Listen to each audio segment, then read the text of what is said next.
everybody's going to have to ignore. Wow, that's a lot of mouth movement. Everybody's gonna have to just ignore the dryer sounds in the background. I'm doing my best. There's really not a whole lot I can do about it. Hold on. I have to smooth that a little bit because, what the fuck? Because, I mean, yes, audio lip sync, really great, but, that's a lot of mouth movement. Not that I'm against it, just like, what the fuck? Okay. Hi, Mom. We're doing learning. We are learning today. Okay. I'm probably going to not put my notes up because I don't want to accidentally dox where I'm at. Because it's really not hard to find me as a class. If you just have my class. But, okay, I need to readjust this shit. And also, to be fair, I'm gonna put my streamer bot on, but I'm gonna first be broken. Oh yeah, first be broken because I didn't have my streamer bot open. Hold on. Okay, first be broken. And also, tits is off at the moment, but, okay. I'm just gonna make a note of that too. There. That way we can see it in chat, so it's not my fault. Uridim is also gone. Okay, so we should be able to see all that's going on there. Music might be a little bit too loud, so let me know if that's a problem. Mic goes right there. Just gonna plunk. Hold on. There. Okay, I'm gonna turn my mic up a little bit. Now you guys can hear me yapping. We love yapping! Okay, cool. It's science time, bitches. Actually, I am gonna do something really quick. I'm not procrastinating. I am procrastinating, but I'm not procrastinating. Promise. Bonk. Thank you. Listen, I'm just dumb. Just let me be dumb on my own time. Go move this bitch over there. I think that's about right. Tax time! How much? Secret. Why? Just guess. $600? Jail! Womp. Womp womp womp. Okay, tits. Cool. So, tits is there. Let's move that over. Hey! No swearing on my profile! No text, no bricks, no double-decker dick! Why do you have so many points? Okay? Have a great night! Have a great night, folks! I need to make me big, and then I need to make me short, and then to the side. Good enough!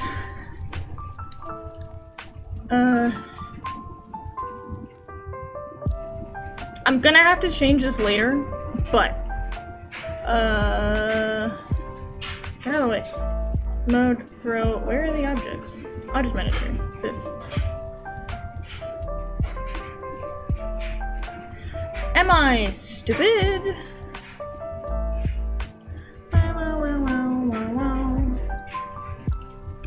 Okay,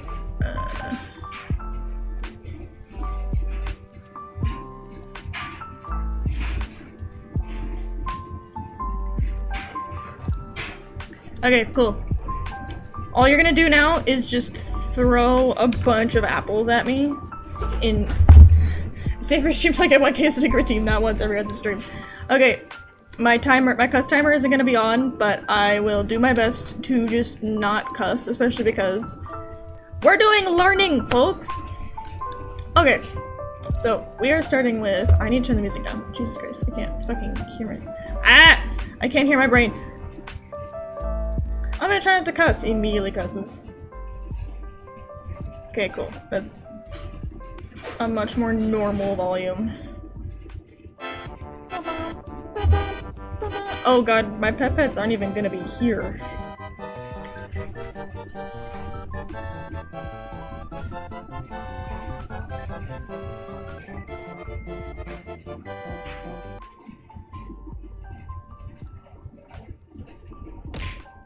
What a lovely day. But alas, I am dehydrated. I have liquid. So I must consume drink. First. Mom's first, sorry, I hate to tell you. Okay, bonk. Okay, I'll leave that there, and then that should be most of my redeems. Jail is probably just not gonna be around, even though I should probably do that image. Jail. Okay.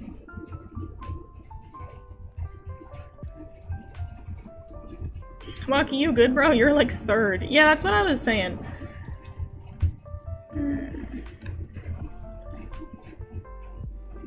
I should be studying for my finals, but instead I'm doing this. This is obviously much more important.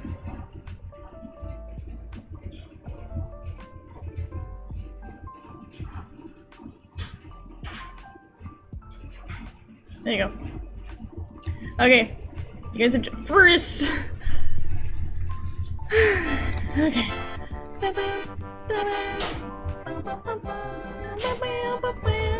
Oh yeah, this isn't gonna work because it's not the right scene. Okay, hold on.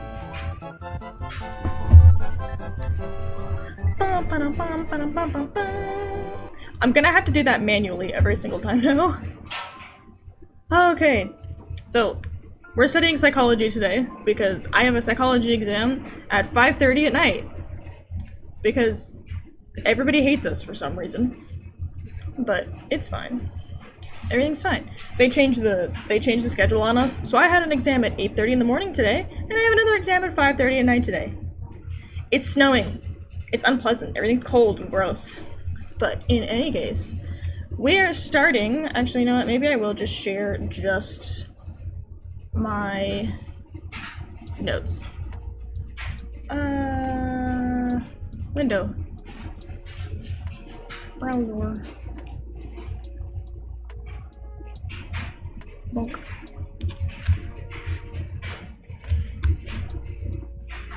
Bloop. Bloop. It's 75 and sunny here, get wrecked.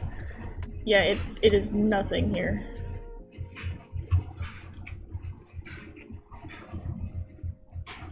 Chat's not important. We're just learning about notes today. Chat's going away, chat's being gone. I can see chat and that's what matters.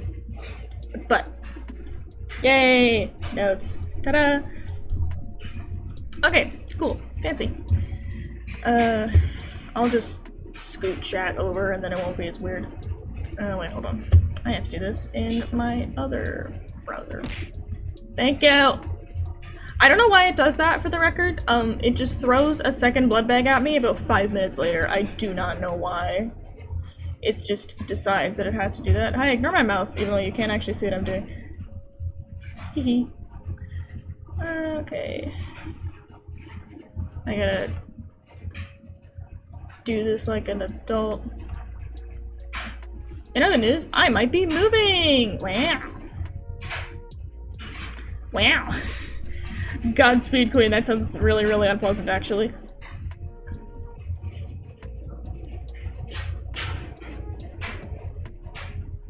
Okay, cool. Chats is at the top of my head now. Yay! Okay. Yay. Cool. That's there. Alright, let's actually do what I'm supposed to be doing. Itchy. Okay, we are starting with... You can see my cursor again. Yay. We're starting with abnormal psychology. Abnormal, so we know that abnormal, that the term abnormal has 3 different criteria. It has to be distressing, dysfunctional, and deviant in the sense that it has to cause pain or distress to you or other people, like by choice. Dysfunctional means it has to inhibit your ability to function some way, somehow, and deviant, so it must be rare. Like, it can't just be like, oh, you like eating pickles and peanut butter. Like, that's not super weird. It's weird. Like, it makes you weird, but it's not so rare that we could really categorize it as deviant. That being said, deviance is a whole other topic that requires a lot more nuance than that, but that's not really something I cover. In any case, so we know about the DSM-5, which is a lovely little checklist that I personally love to just try and fill out. This place sucks and that place sucks less. Both foods. Both are foods. You're correct. You're still weird. And then we also have the International Statistical Classification of Diseases. It's the 11th edition. You don't hear a whole lot about this. All I really need to know for my class is that it exists. The DSM-5 is personally what applies to me because I've had to be diagnosed a couple times, but it's fine. Weird or pregnant? Okay, yeah, if you're pregnant, that's not deviant, that's just normal. You're just strange. Pregnancy just makes you do weird stuff, so that doesn't fall under deviant, because then it's not rare. Because we talked about deviant must be rare, right? So in this case, that would not be considered deviant, especially when you're pregnant. That being said, I think that a lot of stuff when it comes to pregnancy wouldn't necessarily count as deviance because of the fact that we don't actually know what is going on with pregnancy a lot of the time. Like, we know, generally speaking, that, like, there's a lot... I want to make that a little bit so I stop blowing it out. We know there's a lot of, like, strange stuff that goes on, but I don't really think that there's a whole lot of explanation for pregnancy cravings. There's probably some degree of, like, oh, your body wants nutrients, but then why do you crave, like, pickles and peanut butter? And why do some people, like, inhale oranges at, like, a massive rate? My mom did that, personally, when she was pregnant with me. So, way back when, like, way back when, one of the main things they used to do when they saw that people were, like, kind of mentally ill was they just, like, pop some little holes in your skull because they assumed that there were evil spirits in it. This is called trephining. Consume orang. Yes, exactly. And Hippocrates generally was, from what I've seen, not that bad of a dude. He proposed to, like, treat behavioral disorders as medical illnesses and then try to treat them with compassion. Why are you eating a cinnamon stick? Why? Does that not hurt? Don't do that with nutmeg, by the way, you'll die. Just saying. There's a couple different models of what disorders are and what they mean. For example, the vulnerability stress model or the diathesis stress model. It means that disorders are caused by a vulnerability, so like a risk, and then a stressor, so a risk factor and trauma. Vulnerability would be, say, like you grow up in poverty or something like that. Like that would fall into vulnerability. And then a stressor would be something along the lines of probably also poverty, if I'm being honest with you. Better example would be... a lot of mental illnesses have been shown to possibly have a genetic factor involved. So if that vulnerability is, like, say you're at risk for, say, schizophrenia, because I believe that that has a genetic basis, but I'm not 100% sure, don't quote me on that. Let's go, actually, you know what, let's go with ADHD. ADHD has been shown to have a genetic factor involved. So that's the risk factor, and then possibly a stressor. But ADHD is not necessarily stressor caused, but still, that's more of the point of, like, what's a risk factor in this context? That would be a risk factor. A categorical approach, wild concept, it just sorts something into categories. And then dimensional approach just means to exist on a spectrum. So, like, categorical would be like, do you have this or do you not have this? And dimensional approach would be like the autism spectrum. That would probably be the main difference between the two. Some of you guys have probably heard about the David Rosenhan study, which is where this guy and a couple other people checked themselves into a mental hospital, falsely reporting hallucinations, and then after they got in, they just said they were fine. They were diagnosed schizophrenia in remission on average, and I believe the main point of this study was to look at it and be like, hey, look, mental hospitals and mental illnesses are not, like, doing the job they're supposed to do. Mental hospitals are not doing the greatest job, and mental illnesses are not being treated properly. Especially back in the time when he was doing this, when mental hospitals were more common of a thing, when asylums were a thing. They weren't really treated... The goal was not to treat people, the goal was more to, like, just kind of tuck them in the corner over there so we don't have to look at them anymore. Something you'll often see when somebody, like, does something really, really wonky is competency, where they go, oh, I committed this crime because I was insane. Don't do that. Going into, like, a prison mental hospital is probably the worst thing you could possibly do. However, there are some people that legitimately have been declared incompetent on the stand and therefore cannot stand trial as a result. If you are competent, then you can stand trial. If you're not competent, you go through different pathways to deal with the problem. So insanity is usually defined by whether or not you can be held criminally responsible for your actions, or at least this definition refers to the criminal definition of it, and due to whether or not you actually understand that what you did was wrong. So if you're deemed insane by the courts, then in theory, you're making great background noise. Yes, I'm good at yapping. In theory, if you have been defined as insane, then therefore you don't actually understand that murder is wrong. And like, let's assume that murder, just because that's the easiest example to use.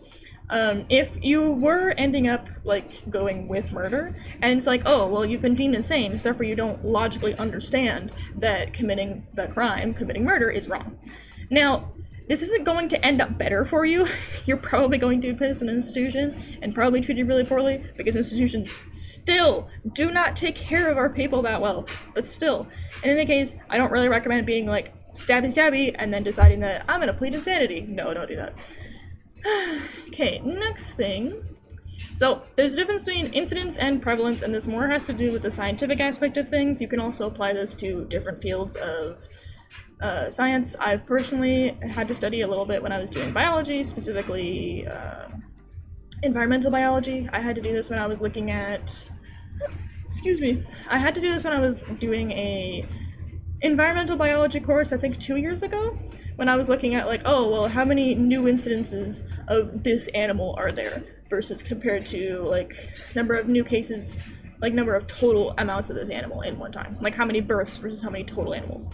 So incidence is just the number of new cases, and then prevalence is the number of total cases in a time. So incidence is like how many times does this incident occur, is how I try to remember it, and then prevalence is like how prevalent is this as a whole.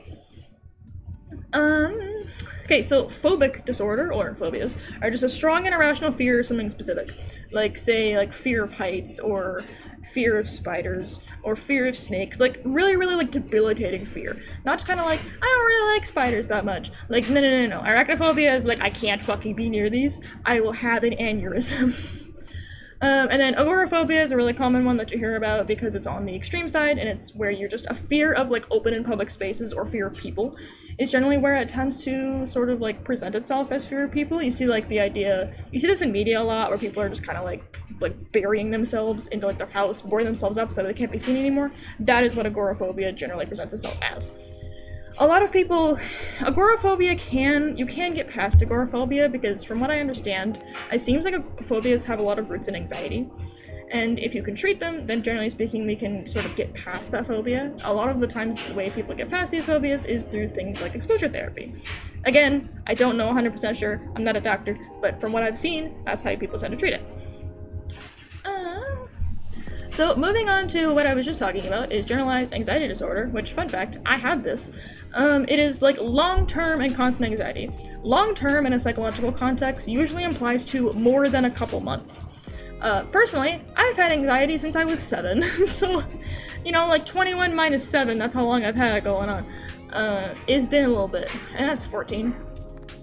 Yeah, 14 years. I've had anxiety for 14 years, that's when I was officially diagnosed.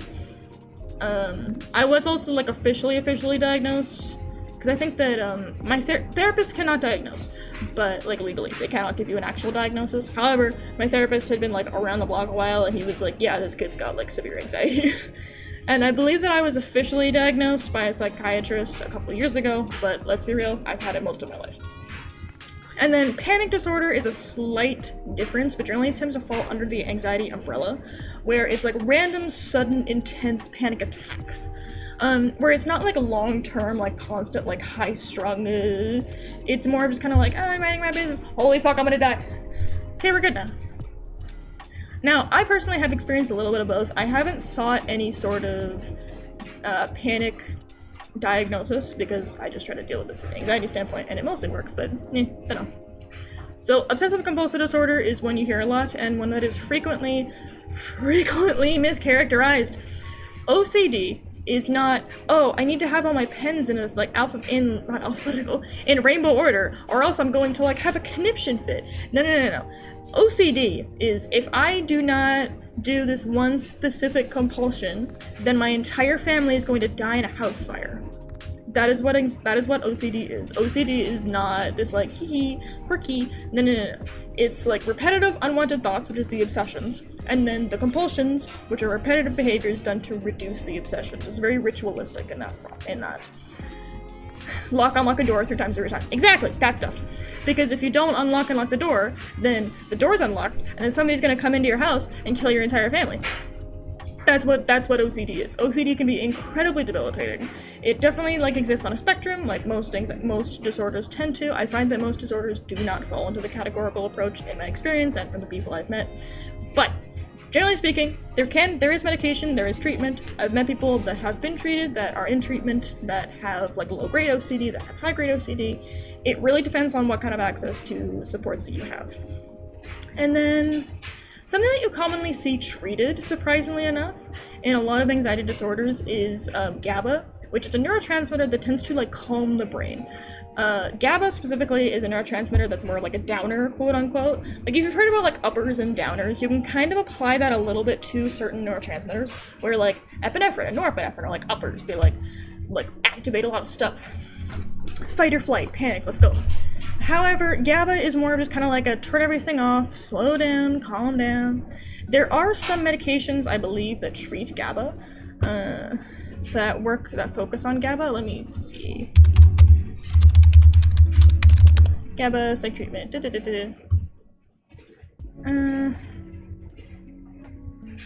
Aha! Okay, yeah. So, for example, most common disorder which GABA is targeted as treatment is epilepsy, but other disorders such as psychiatric disease, spasticity, and stiff person syndrome all have been related to disorders of GABAergic function in the brain, according to PubMed.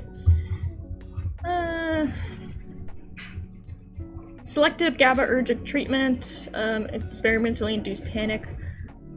There's a lot of like sedative stuff like that. You'll see some of that exists, but I find that it's not the most common treatment for certain stuff like that. But it definitely can be something that's treated, but I don't really have any sort of knowledge about epilepsy. The only thing I really know about epilepsy is how to keep somebody from biting their own tongue. That's about it. Okay. Now, the term neurotic roughly implies like how... It's kind of harder to find the term neurotic. The term neurotic, I think, probably describes as like how kind of off, quote unquote, you are, which is not a great thing. Just let them put your tongue easy. No. Somebody that's unconscious does not want tea. No. Okay, I'm really quickly gonna Google the definition of neurotic so that way I can explain it in a way that makes sense.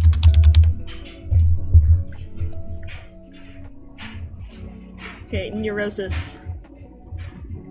Yeah, neurotic is more of like, I guess the best way to describe it is like irrational. That's probably how I would describe it. Is if you experience neuroticism, you're generally on like the irrational standpoint of things. Now, that sounds really bad, and there's not a lot of like polite terms to describe stuff in this field, but that's probably the best thing I can give to right now. But neurotic anxiety is like something that's psychodynamic and like unacceptable impulses that overwhelm the defenses of your body. And when you're talking about the ego, there's like the id, the ego, the superego. Let's really quick. I don't wanna. Okay, ego. Bonk. Ego! Okay, so the ego is like selfish, but you also know that you can't always get what you want, so you exert some self-control, and the superego is the consciousness. So like the conscience, I mean. So if the ego is like some kind of self-control, so this is what manages between the superego and the id. Let me go back down here. Okay.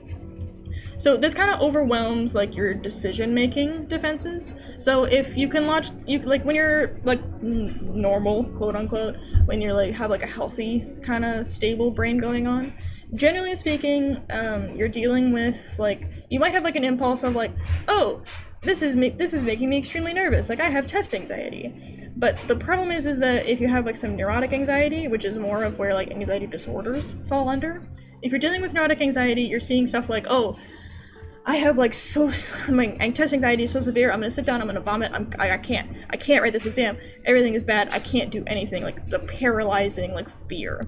Compared to somebody that has like typical anxiety, when people say like, oh, everybody has a little bit of anxiety, that's what they're referring to, as much as it pisses me off, but I get what they're trying to get at.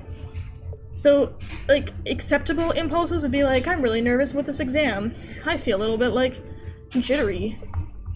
And that's where it ends for like the average person, which I envy them, but yeah. So catastrophizing is something that I hear a lot in therapy, and something I've personally talked about, which is like the worst case scenario always. It's like, oh, everything's going to be a catastrophe, everything's going to be bad. Ah, you know, like stuff like that. Like, what do you do with stuff like that? It's just like, I'm gonna die.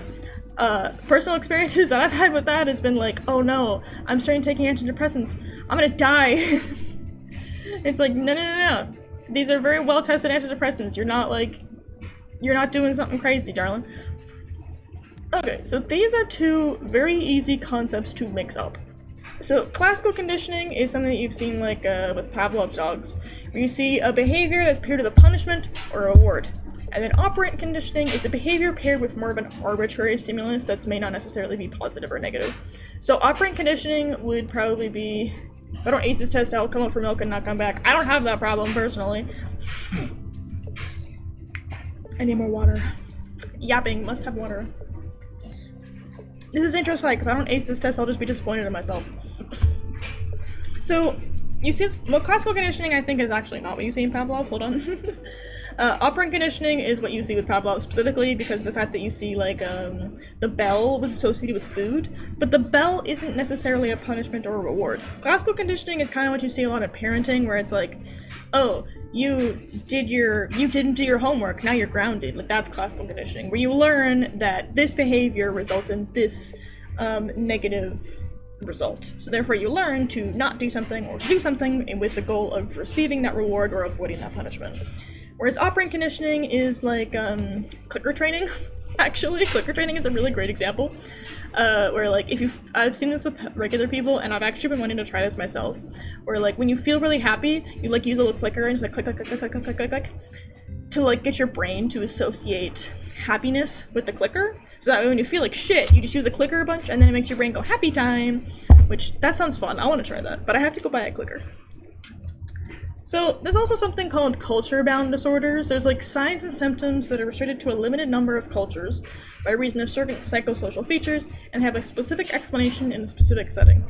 Now, I'm not sure if this is what this falls into, but this does distinctly remind me of something that's really common in, I believe, a lot of Asian cultures, where it's not so much like, oh, I'm experiencing anxiety. It's like they'll go to the hospital, use a pen to hide the weird part of it. True! Shit, what was I talking about? Right, Asian cultures. They don't do a whole lot of like, oh, I'm experiencing anxiety, I'm experiencing depression. Instead, it's like, my chest hurts because I'm experiencing anxiety. I must be having a heart attack. But it's actually that they're like having a panic attack. I see that, I've heard of this being more common in cultures where mental health is less discussed and less talked about. But definitely there's nothing like wrong with, just having anxiety, but different cultures do different things. That being said, there's definitely some disorders that are specifically culture-bound, which I am going to look up in my other tab. There we go. Okay, so looking at SlideShare, which was the first image that came up. In India, common culture-bound disorders are Dot syndrome, possession syndrome, Koro, Gilhari syndrome, Banmati sorcery, compulsive spitting, culture-bound suicide, ascetic syndrome, Sudu, and Ginginia. So I guess possession syndrome, hold on, let's find out what possession syndrome is. Possession syndrome, Oh! Possession disorder. Here we go. Okay, so the reported psychiatric symptoms attributed to demonic possession include hallucinations, strange behavior, extreme unrest, change of voice, speaking alien languages, seizures, and acquiring tremendous strength. So it's probably specifically got to do a little bit more with like, the cultural background. Hi! We're yapping about culture-bound disorders right now. We're doing learning. We're learning, let's cram. So I guess like possessive syndrome would probably be along the lines of like, if you're seeing somebody that's dealing with like some mental health stuff going on, but religiously speaking, if you see somebody that's like having like severe unrest, then you think like, oh, they must be possessed by a demon. Like that's probably limited to specific cultures where a certain religion is prevalent. Great example would probably be like Christianity, where you see somebody that's like having like crazy panic attacks and can't think straight. They'd be like, oh, you've been possessed by Satan, and they perform like an exorcism. That would probably be culture-bound to cultures where Christianity is localized to, aka the entire world, but Christianity is a bad example because it's literally everywhere, but still. So, alright, so there's a difference between anorexia nervosa and bulimia nervosa. I believe that both of these technically fall under anxiety disorders as well, hence the term nervosa. However, anorexia is like you don't eat and you like work out a lot in order with the goal of like losing weight, staying skinny. But the main thing that you often see with anorexia is that people will look in the mirror and like have this disconnect in between what they actually look like versus what they think they look like. If you've probably seen a picture of like a person looking in the mirror that's like really skinny, but they see somebody in the mirror that's very overweight. that's kind of what's going on. Like anorexia is generally speaking seen as like an irrational sort of like mental state because of the fact that they don't like that's the most important thing to them. And there's also an aspect where anorexia is, from what I understand, very, very competitive, which with the addition of online being a problem, anorexia has, I'd say, gotten more frequent. And I believe that anorexia is has one of the highest incidences of death across the board. I believe that that's what kills people the most. Let me see.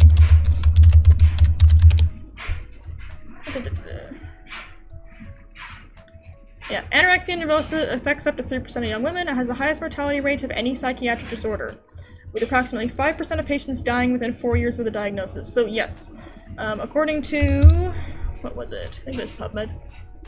National Institutes of Health. According to the National Institutes of Health, anorexia is the mental illness with the highest death rate, which makes sense if you think about it. Bulimia is also like is slightly similar, like probably similar in the standpoint of like how the brain is working, but more from the standpoint of like binge and then you purge, because it's like, oh, I must eat, I'm going to eat, and then you feel like horrible and disgusting and everything's awful, so then you puke. Now, both of these can have really severe like health effects, like short-term, long-term, both. With anorexia, you see a lot of people that kind of, like their body is just trying to stay functional despite the fact that it doesn't have any energy to run itself with. So your body kind of like eats itself, for lack of a better way to explain it. You'll also see a lot of people with like long white hair on their body, which we don't really have that as humans, and it's because your body is desperately trying to keep itself warm. When it doesn't have any like calories to burn, it can't keep itself warm. A common problem with bulimia is that when you're vomiting that often, the stomach acid can cause severe damage to your esophagus, to your vocal cords, to your mouth, to your teeth. So there's definitely like a significant problem with the vomiting, the binging, and purging all the time. I find that from what I've seen, these are one of the more difficult illnesses to treat, but there definitely is treatment out there for people that need it. Okay. So the term comorbidity just refers to that something that exists alongside something else. So it's basically when like something's like more common to happen due to a certain disorder. Great example, ADHD and like a gambling addiction. There's like a pretty significant comorbidity with that, because with how ADHD causes the brain to function, it makes you more likely to develop a gambling addiction because of that seeking dopamine behavior. Moving into depression. Yeehaw, I also have this one. So major depression is like a brief but intense period of low mood, and then chronic depression is like long-term but less intense depression. Now I believe the DSM-5 usually has it described as like major depressive disorder, which is the typical like depression diagnosis, where it's like you've experienced depression for like a longer period of time, and by longer I mean like usually a couple months. I think like you have to have experienced it for about 3 months before you can get diagnosed. And then you deal with bipolar disorder, where you kind of have like the major depression and then the insane mania. It's like the like down and then the up and the down and the up. Like bipolar is like you switch between those two poles. So there's bipolar 1 and bipolar 2, where bipolar 2 is a little bit less severe. So as I described, mania is like that extreme high in emotion, like everything is great. Like it feels like you drank like 16 cups of coffee, but the problem is that your risk-taking is extremely high as well. Now, in theory, mania sounds nice to a degree, because it's like, wow, you're like super happy. No, but the problem is that when people are experiencing mania, they lack that sort of like control over anything in their life. You see a lot of the time when people with mania will make like these crazy decisions that like just don't make a whole whack of sense. Where it's like, oh, like people are like crazy manic, and then they like drop out of university and like move across the country and like make a bunch of crazy decisions, and all of a sudden they're like back to depressive, and they're like, what happened? Because they're not usually consciously aware when they're untreated. Spending sprees are also very common in like high mania, high depressives. There are treatments for this. I believe that you can look at SSRIs and then like a combination of other medications, but I'm not a doctor, I don't know. But there are treatments to sort of like, instead of you're doing like highs and lows and highs and lows, you're kind of just doing like, you know, the gentle like up down up down up down. If you've gone to therapy, you've probably heard about like the window of tolerance. Just think about it. So now you wait. Godspeed, Queen. I hope you move to a place that's nicer. Also, I have boba. Nom nom nom. So, the window of tolerance describes like the middle window. Like here would be like a good place to be mentally. And then all the way up here is like really high anxiety, really high emotions. And all the way down here is like the big sad and like low emotions and like unpleasant. So people that generally have experience with mental illnesses do like the up, down, up, down, up, down. Or like they just go up out of the window of tolerance or way down out of the window of tolerance. And the goal is to remain in the window of tolerance, but everybody will have up and down days. So, there are different treatments for stuff like this, including looking at the behavioral inhibition system and activation system. The inhibition system reacts to like punishment and non-reward and like new but bad kind of stimuli. And the activation system gets aroused people receive cues from their environment that a goal or a reward can be attained in response to carrying out some behavior, which is kind of what I was talking about with classical conditioning, where it's like, oh, if I do this good thing, then I will get this reward. Woo! Like the reward system, which, fun fact, is usually what's kind of broken in people with ADHD. And then you'll look at serotonin, where there's like a key role in body functions such as mood, sleep, digestion, nausea, wound healing, bone health, blood clotting, and sexual desire. Wow. Which is probably why SSRIs tend to screw over your libido. Don't know why, not a doctor, but that's just my best guess. So why would depression develop evolutionarily if it doesn't seem to have any benefits? So there's the analytical rumination theory, where it's the idea that depression is like a reaction we have to a significant change or increased complexity, and it forces us to like slow down and think carefully about things instead of just rushing into sort of decisions like that. So Aaron Beck had this theory of like the depressive cognitive triad. So there's these three big beliefs that can make depression worse. Excuse me. So it's like, the world sucks, for one, my future will suck, I suck, like, everything is bad, like, internally I suck, externally I suck, and it will only ever continue to suck in the future. Like, that's the idea behind, like, this cognitive triad. And then there's this idea of the depressive attributional style, which is where you attribute certain, like, depression to certain things. When something goes badly, then it's your fault. But when something goes well, it's just, like, by chance. Like, oh, I did really well on this exam. It must be because, like, I just got really lucky. Or, oh, I did really bad on this exam. It must be because I'm a total fucking idiot. Like, shit like that. And then also you move into the learned helplessness theory, which is the idea that it, like, depression and related illnesses kind of result from a real or perceived absence of control. Now, there's definitely, like, some degree of, what's the word for it? There's, like, a bit of an issue sometimes with this theory, where it's, like, this kind of implies that, like, depression is your fault. But I do believe that learned helplessness has some truth to it, but maybe not in this context. I think that, like, learned helplessness definitely has a point where it's, like, if you or your brain, like, learns and believes that you can't do anything about anything, then logically speaking, you're going to assume that you can't do anything about it. Boba.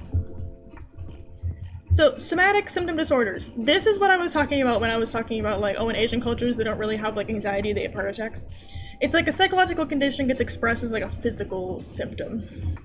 And then illness anxiety disorder, or hypochondriasis, or just being a hypochondriac, is where you're, like, fear of getting sick, having sick, getting sick, being sick, or having symptoms.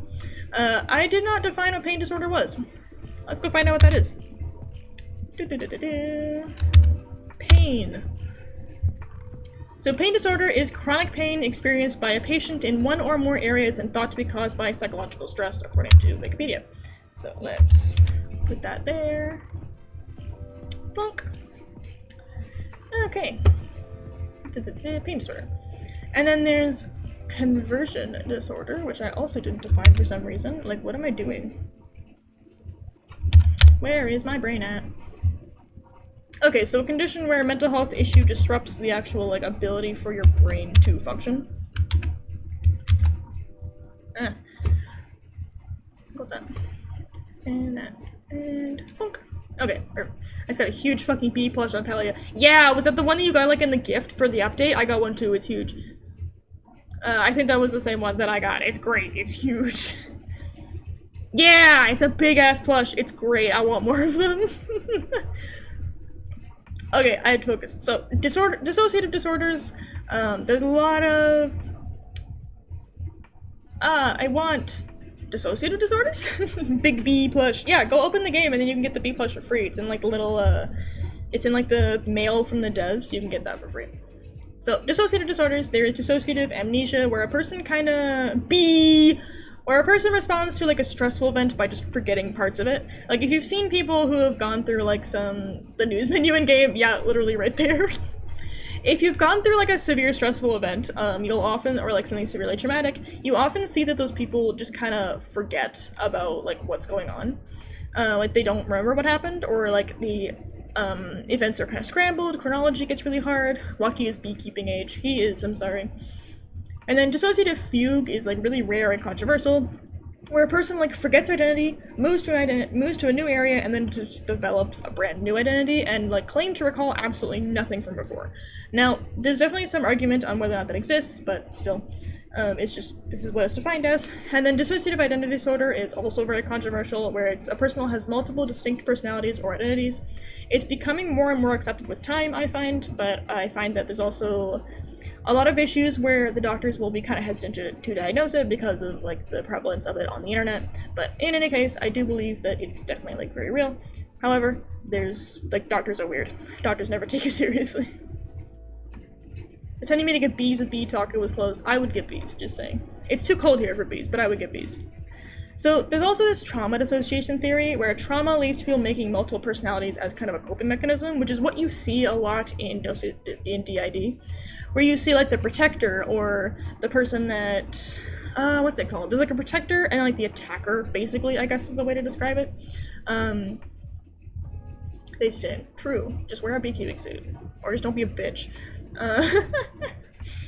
And then there's like, you'll often see people with DID where there's like a child kind of personality, which is usually like the locked away, like safe version of yourself that like had to be made, had to be like buried down in order for you to be safe. You'll often see a lot of people as a result kind of age regressing when they experience severe trauma. That being said, like, how legitimate this is, I'm not a doctor. I think that it's none of my fucking business. Like, I don't have it. Does it affect me? No. I hope that everybody gets to feel better. I'm not a doctor. That's it. That's the tweet. That's how I feel about stuff like this. Doing a rare thing called drawing a man. Good luck. Men are so hard to draw when all you do is draw pretty girls. Slurp. Okay. So, is it latrogenic or iatrogenic? I think it's iatrogenic. So, it relates to like an illness that's caused by medical examination or treatment. I'm going to Google what this term is. Ooh, mens. I think it's going well so far. Godspeed, queen. Drugs may cause side effects which can lead to iatrogenic disease. Okay. So the idea is like side effects of a drug. Like, I don't know, if a drug makes you like really nauseous, like that would be iatrogenic. Oh, I'll take a look once I take a break or after I'm done. So, psychosis is like a collection of symptoms that affect the mind, where there has been some kind of loss of connection with your identity, not with your identity, with reality. And then schizophrenia, you see a couple different things here, where there's like positive symptoms, where something is added. It does not mean that something is good. It means there's something being added to you, like hallucinations. And then delusions are also very common in schizophrenia, where it's like delusions of persecution, delusions of grandeur. It's like persistent false beliefs, where it's like, oh, the FBI is like gonna find me, they're gonna kill me, they're tracking me, they're stalking me, blah, blah, blah, stuff like that. And then hallucinations are like perceiving things that are not there. Both of these are pretty common in schizophrenia. And moving on, you get to like word salad, which is something that's really common. I believe it's with Broca's area of the brain.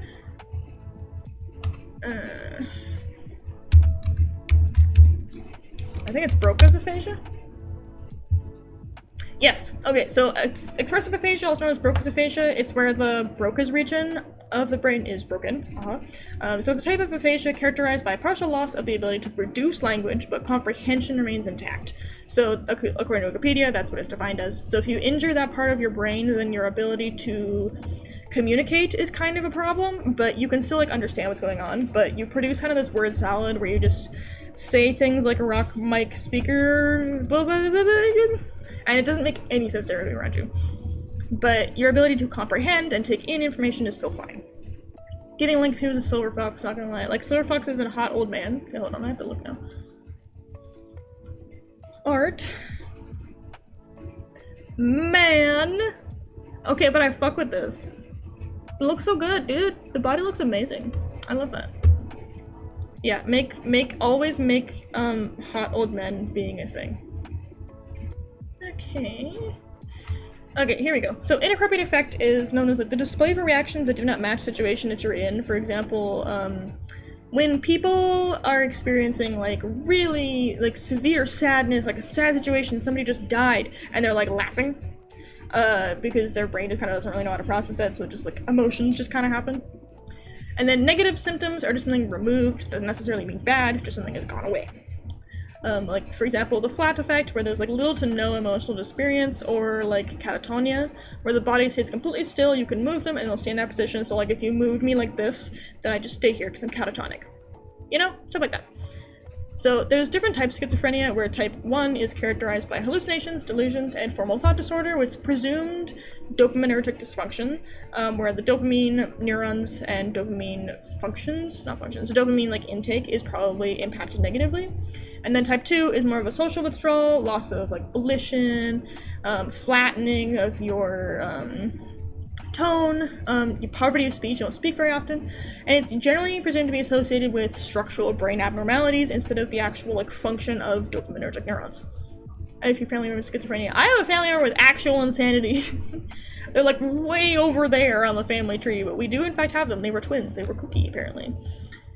One is doing well, the other one is struggling. Schizophrenia is notably very difficult to treat, I find, from what I've seen. So genetic predisposition is kind of what I was talking about when there was like the risk, the diastasis stress model, I think it was. So like you're more likely to develop something based on a genetic background, such as ADHD, because if you have the background of ADHD, like your parent has ADHD, you probably also have ADHD. For example, you see this very commonly shown in twin studies, where you show that schizophrenia is very, very heritable, and some argue it's due to the dopamine loss, though.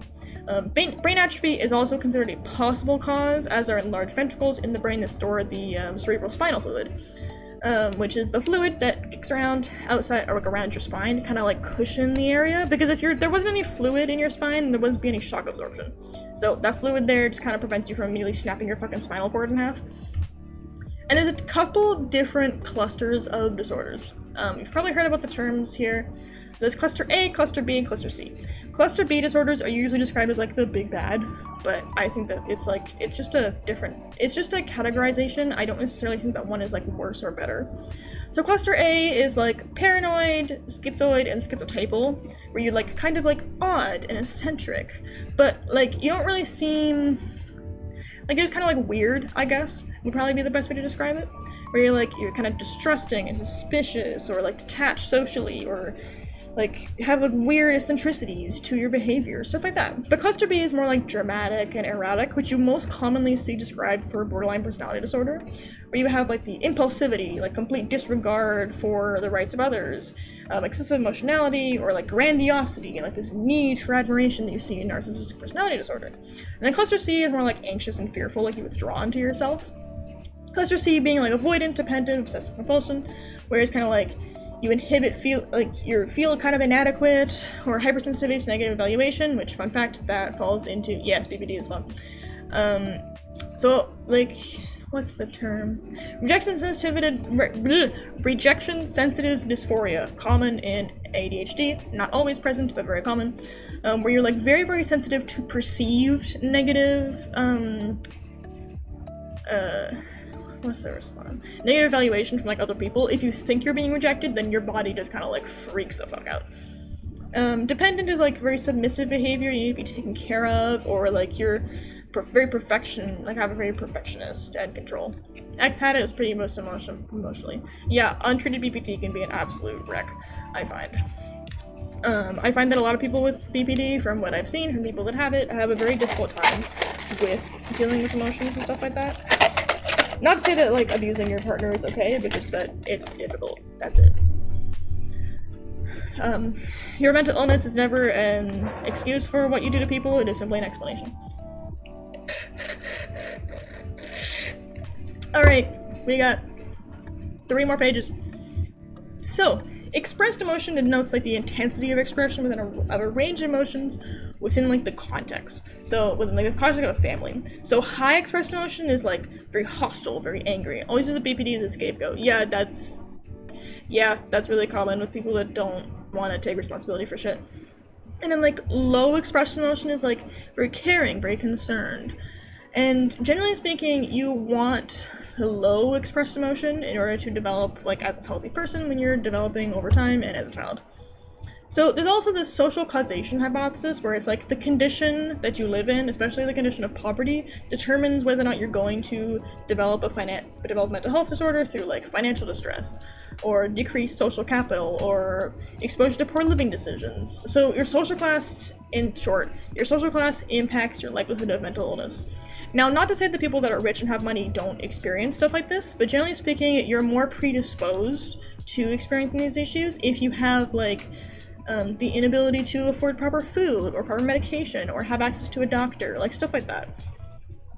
So, there's also this idea of the social drift hypothesis, where it's like illness causes like a drop in social class, where it's more that, like, socioeconomically, if you, like, experience things like anxiety and depression, then more likely you're probably going to end up having, like, a drop in your, like, social class because of the fact that you, are inhibited in some way in your life, stuff like that. And then culture-free disorder is something that exists, like, across cultures. Like, something like anxiety. Like, everybody experiences anxiety. Like, regardless of where you come from on this earth, people will experience anxiety. Anxiety disorders are pretty ubiquitous like that. Fun fact, ubiquitous means, like, exists across everything. Yeehaw, big word time. Wanna learn how to spell ubiquitous? Okay, word of the day. Where's my text? Okay, text. I think that's ubiquitous. I'm gonna check really quick, because I don't trust myself, even though I'm pretty sure that I know how to spell.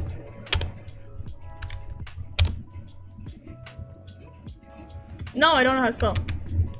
There's a QU. Damn it, I forgot. Ubiquitous. Word of the day! Ubiquitous. It means, like, across the board. It exists ubiquitously. There's also a difference on, like, ubiquitin, which is a whole different fucking thing. Hitting each other in the butt with an axe. 10 out of 10. Hello, bitch slap you with a sharp object. So there's different personality disorders. Really common one that you hear about and is often very, very mischaracterized is antisocial personality disorder, also known as psychopathy. So it's traits that we kind of associate with quote-unquote evil, like lying, manipulation, repeated criminal behavior, low empathy, low guilt, and sadism. There's a very strong genetic component, but the MAOA gene only increases the risk if abuse is in the person's history. And it's very associated with dysfunction in the prefrontal cortex, which is like the decision-making kind of thing, and then the amygdala, which I believe is what regulates emotions. Amygdala. Emotional responses, especially in situations involving anxiety, fear, or rage. So if you have like dysfunction in that, you're probably not going to experience emotions the same way like quote-unquote normal people do. There's also borderline personality disorder, which we talked about, cluster B, where it's like a mental illness that severely impacts ability to manage their emotions. Uses kind of emotional dysregulation, intense fear of abandonment, unstable relationships, rapid mood swings, and splitting is a very common term that you'll hear around borderline personality disorder, where they kind of fail to integrate good and bad elements of a person's behavior and then alternate from saying like, oh my god, you're amazing, you're my favorite person, to like, I fucking hate you. Like, it's like this split between the two, so they can't really see the nuance. It's just like good or bad. There's no in between. There's no nuance, no gray area. Then, we've talked about this a few times, where there's attention deficit hyperactivity disorder. ADD is usually what it used to be called, where it's like attention deficit disorder, but ADD and ADHD have since been combined, they are now the same thing. Hold on, I'm choking. I'm going to die. So, you see this commonly in childhood, where there's like a difficulty paying attention, especially expensive energy, and there's higher diagnosis in young boys. This does not mean it's more common in young men. Be shrine, let's go. I want to see that later. Let's take a screenshot, jump into the Discord. It's not more common in boys, it's just that girls generally express it very differently. So it's good to keep that in mind, that it's not necessarily more common in a certain gender, but genders tend to, different sexes I suppose is a better thing to explain it, different sexes tend to express different illnesses in different ways. And now there's definitely like a social aspect to it, where I expect that girls are probably more socialized to like just sit still, whereas boys being hyperactive is like, oh well, boys will be boys, you know, like stuff like that. There's definitely like a social aspect, at least in the Western side of things. I can't speak for any other cultures because it's just not something I'm familiar with. However, there's definitely something worth considering where once people start getting diagnosed, you see later diagnoses being very, very common in women across the board, whereas younger diagnoses are common in young boys. So autism spectrum disorder is like a cluster of issues that kind of all go together, and again, there's a spectrum of it where it's like to high functioning, to like low functioning, or high support needs to low support needs. There's definitely like some issues that people have brought up where it's like the high functioning, low functioning thing, and people with like low support needs are still autistic. Like, I'm not a doctor. It's not my place to tell you whether or not you have autism or not. But there's definitely like a degree of people with high support needs versus people with low support needs. There is a difference between like how these people express like the autism. I'm one of the rare ones who got diagnosed young. You are. So autism spectrum disorder, like the issues include like social difficulties, which is very commonly talked about. Like there's issues learning social cues, and then there's this impaired theory of mind where you kind of like have a difficulty understanding other people, where it's like you kind of don't really get why people do certain things. Let me see if I can find like a better definition for impaired theory of mind here. No, I won't. Yeah, had difficulty appreciating that others have thoughts, feelings, beliefs, and mental states that are unique to them. So the idea that like people, like other people, like have their own like thoughts and feelings and beliefs that are theirs is like apparently very difficult for those with autism to experience.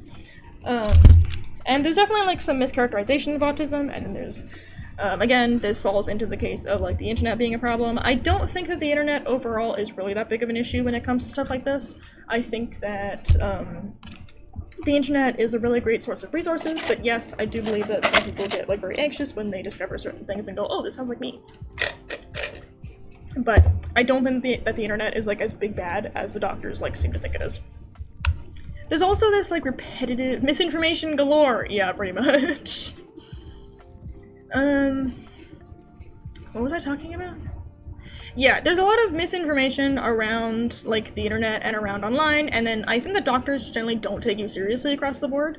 So I think it's very natural for people online who don't have access to a doctor in general, or a doctor that, like, isn't a complete piece of shit, to look at the internet and go, well, this explains what I'm like. So this is comforting to have, like, an explanation as to why I'm like this. I find this is very common with, like, why am I weird? Why am I strange? Like, I want an explanation as to why I'm different. And I think that that's why so many people have, like, such a common theme with, like, going to the internet and then experiencing this. I don't think that it's, like, people going to the internet and being like, oh, I want a disorder. Like, no, I think that generally speaking, it's people that are, like, wanting an explanation as to why they are experiencing difficulties in life. And there's nothing wrong with that, at least in my opinion. Experiencing this right now, getting a POTS diagnosis, also very common. The reason why this is also so common is because POTS is really, really common in women. I've met multiple women with POTS. I have met no men with POTS. Not to say men don't get it, but to say that women get it more often. And whenever it's a woman disease, you know damn well it's not gonna be taken seriously. Yeah, doctors just don't think POTS is real also, which is something. So, IQ is very, very, controversial. Where it's like, does IQ hold any validity? My class has been talking about how IQ can have validity, but personally, I think that IQ, my brother in Christ, why does standing hurt? Yeah, it's not supposed to do that. Try a cane.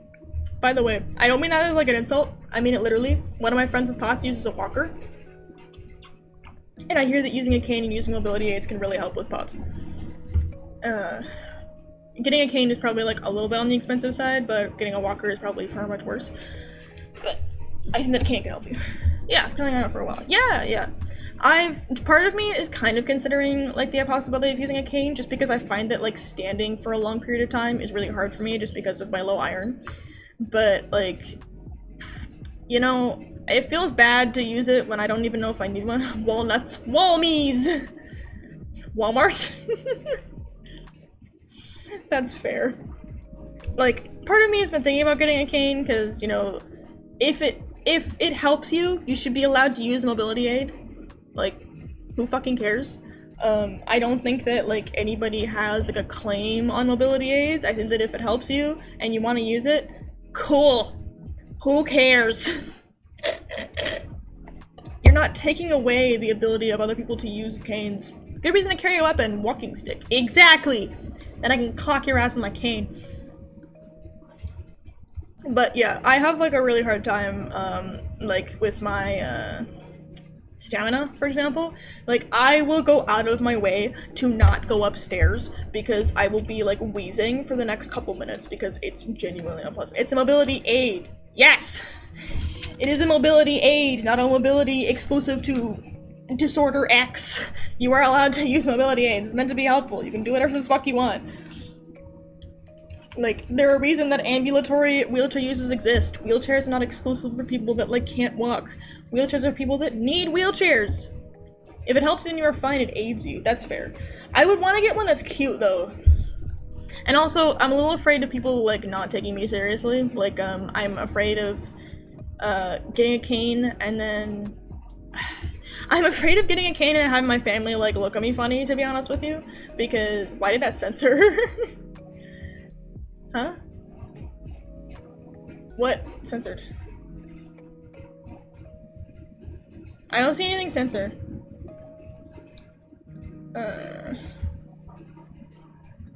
It censored AIDS.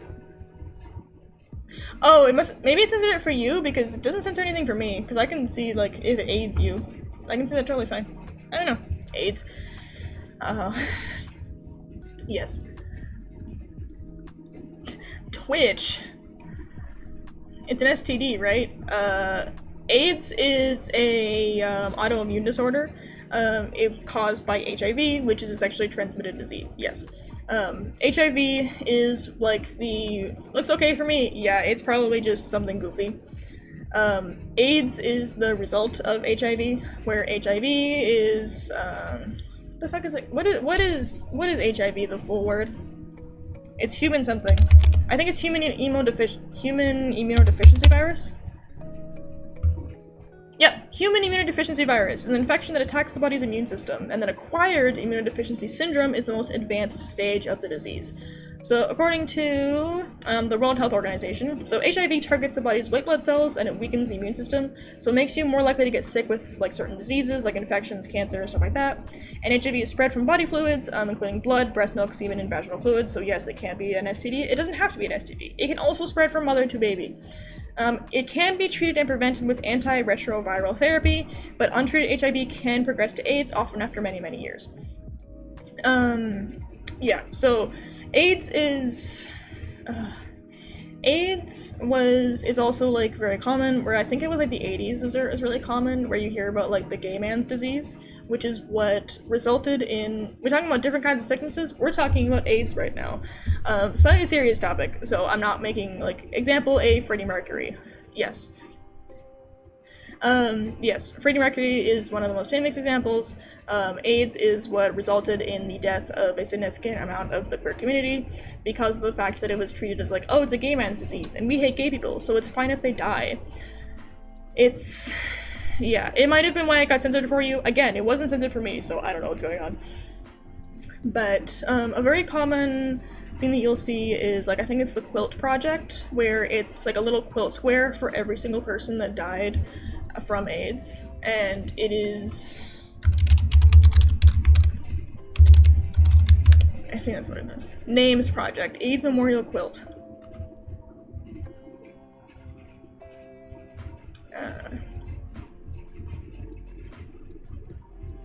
So, this is the AIDS Memorial Quilt. At least the online one.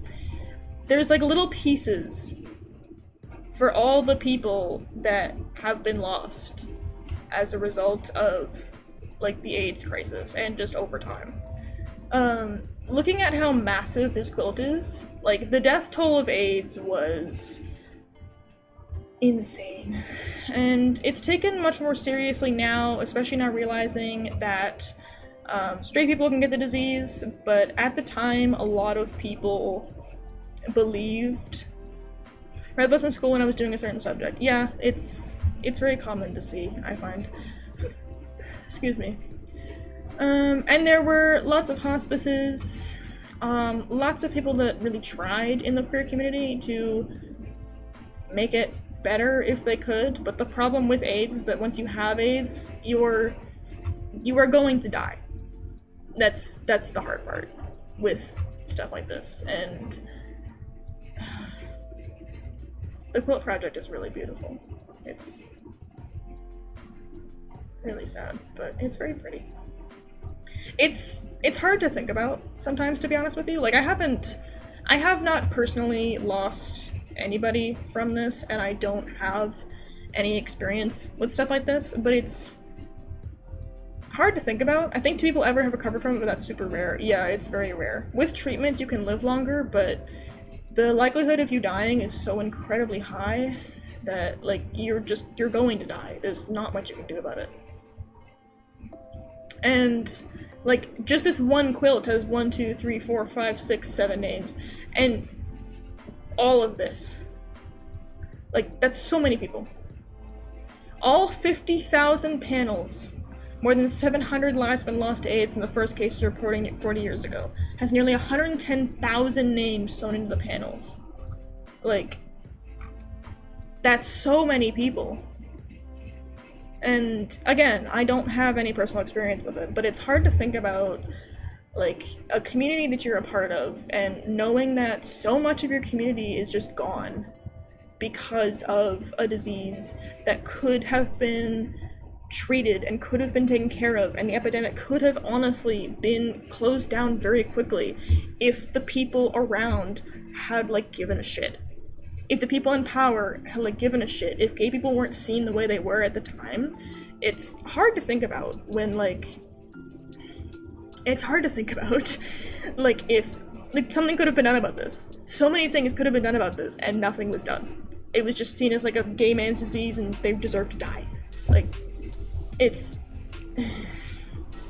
I've also lost a friend to it. I'm sorry. I hope that you and them are at peace. It's hard to think about.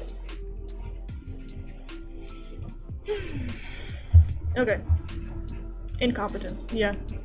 That's what it is at the end of the day. Okay, moving on before I cry on the internet.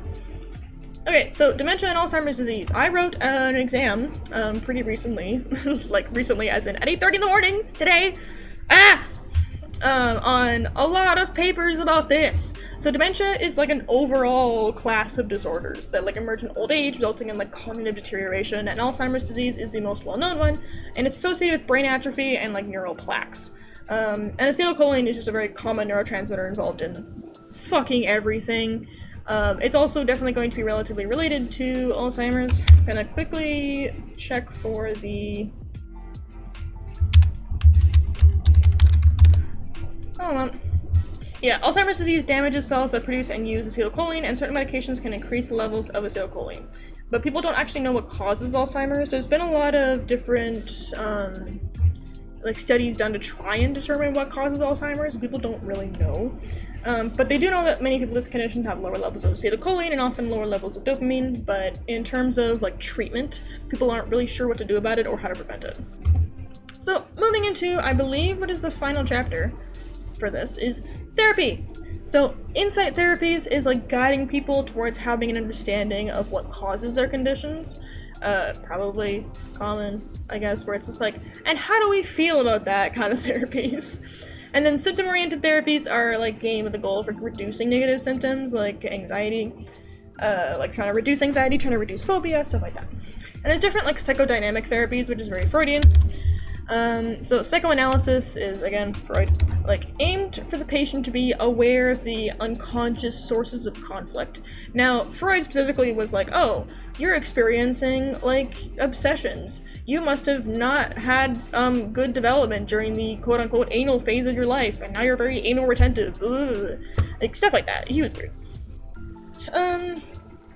And a common thing that, well, not super common, but something that you do sometimes see is symptom substitution. So you have like two problems, you improve in one area, but the other kind of gets worse.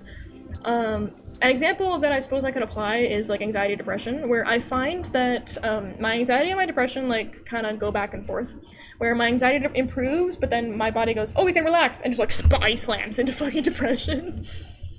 But I find that that's not uncommon, so that's always fun. Freud was also really big on like hypnosis and uncovering like repressed memories. I believe that a really common case was like, oh, like, as a woman, you experience, like, a sexual trauma, this is why you're bad, this is why you're dealing with, like, bad stuff, and stuff like that. And again, Freud was, like, big on free association, where you just lie on the chaise, and just say whatever comes to mind, and then the problems will come out somehow. Stuff like that. Dream interpretation was also very common, where like dreams contain like literal content, which is known as manifest content, and then like the hidden symbolic meaning or the latent content. The literal content is like what you literally see, like an orange rolling down a hill, and you know, symbolic meaning was like symbolic meaning is like, oh, you're rolling down a hill, so you're like losing control, like stuff like that. Psychoanalysis has Freud most of the good development in the psychodynamic perspective was his daughter, who built more on the initial building blocks from her father. Yes. Many people have built upon Freud's theories, mostly with the goal of being like, fuck this guy, I want to prove him wrong. Which, you know what? Spite's a great motivator, so I'll take that, honestly. If it works for them, it works for them. And we're gonna get to talk about somebody whose name is one of my favorite names in the world. But we'll get there eventually. So resistance in therapy is like patients get really defensive and don't want to talk about certain things, or like transference. Parents impose feelings about someone in their life on their therapist. Like, you hate your dad, so you're talking about your dad in therapy, you hate your therapist. Stuff like that. Like brief psychodynamic therapy is like short psychoanalysis, but people really argue that this takes a long time, so it's not great. Huge amount of psychology in school. I did a whole lot of psychology in high school. This is the only psychology class I'm doing in university because I needed to go to optometry school. And then, like, interpersonal therapy is, like, you're trying to improve interpersonal functioning, addressing the current problems instead of, like, the past root ones, stuff like that. But, yeah, by all means, feel free to, like, add to stuff or correct me if I get anything wrong. Like, feel free. I have no problem with adding more to this. I've taken an exam in a couple hours, so, let's just do fun shit. And then there's humanistic therapies, which is kind of like people-focused instead of like brain-focused, from my understanding. Where Carl Rogers, I've heard this name, made like client-centered therapy, which included a really big focus on like unconditional positive regard, so you're like cared about and accepted no matter what you say, no matter what you do. There's like empathy from the therapist, reflective listening, and like very genuineness from the therapist, which I think that can be very valuable. I think that it works for some people, doesn't for some people, but all therapy can fall into that category. Maslow did a lot of humanistic psychology. Yes, Maslow's hierarchy of needs is like super all over the place. And a lot of the client-centered therapy is very non-directive, where you just kind of like talk about whatever. I find that a lot of therapists nowadays focus on non-directive therapy, where they're just kind of like, what do we want to talk about today? And I'm like, I don't know. Gestalt therapy is something you don't see a lot of, where it's like integrates aspects of a person's memories and mental life into like a coherent whole. Something that's also very common, Gestalt means like organized whole. Where it's kind of like, there was this book that was recommended to me by one of my therapists. It's called like No Bad Parts, where there's like different parts of you that are all like doing different things and have like different jobs, but there's nothing that's bad, quote unquote. Like your anxiety is a part of you. It's not bad, it's just a part of you, and that's fine. You'll see stuff like that very common in acceptance, I think it's acceptance cognitive therapy, ACT, stuff like that. Like the acceptance, like you accept those parts of yourself. So existential therapy or logotherapy is like a big family of humanistic therapies. Most common was it by Viktor Frankl, who was a Holocaust survivor, who said that we should try to find like a meaning in suffering. And then there's rational emotive therapy. Make sure not to see people as sick, you just try to work with what you have, right? Yeah, essentially. It's not like, oh, I'm broken and there's something wrong with me. It's just that I just have anxiety. That doesn't mean that there's something wrong with me, or that I'm terrible, or that I'm evil. Or that, like, I deserve this because it's, like, something I did in my past life. It's just a part of you, and that's fine. So rational emotive therapy is, like, being upset is natural and normal and fine, and it's how we interpret the events that actually matters. And you see this kind of like ABCD model, which is funny, where this activating event, which is the physical thing that happens, the belief, which is how you feel about things that happens, the consequences, for example, like you're depressed because of the belief, like the emotional and behavioral consequences of your beliefs and the event, and then disputing the beliefs, which is pretty self-explanatory, where you look at the belief and go, maybe I shouldn't think that I'm an idiot because I failed my test.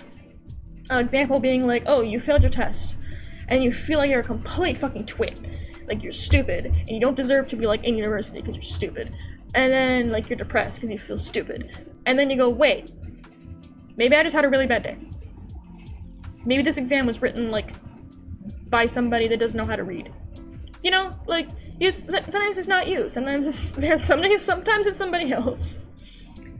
So the worst beliefs are like the must, the should, or the I ought to have done this.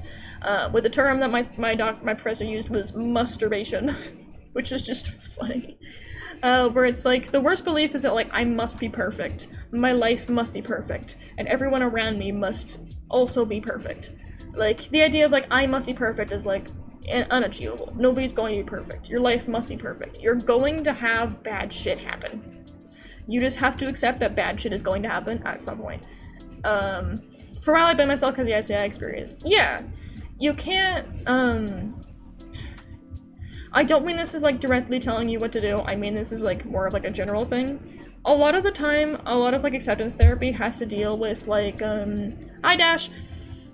lot of acceptance therapy deals with looking at things like, this happened to me and it's not my fault. Like, it happened. It's not because something I did or because something I shouldn't have done. Hope you do well. Godspeed, we're talking about, admittedly very depressing shit, but we're learning. So, it's...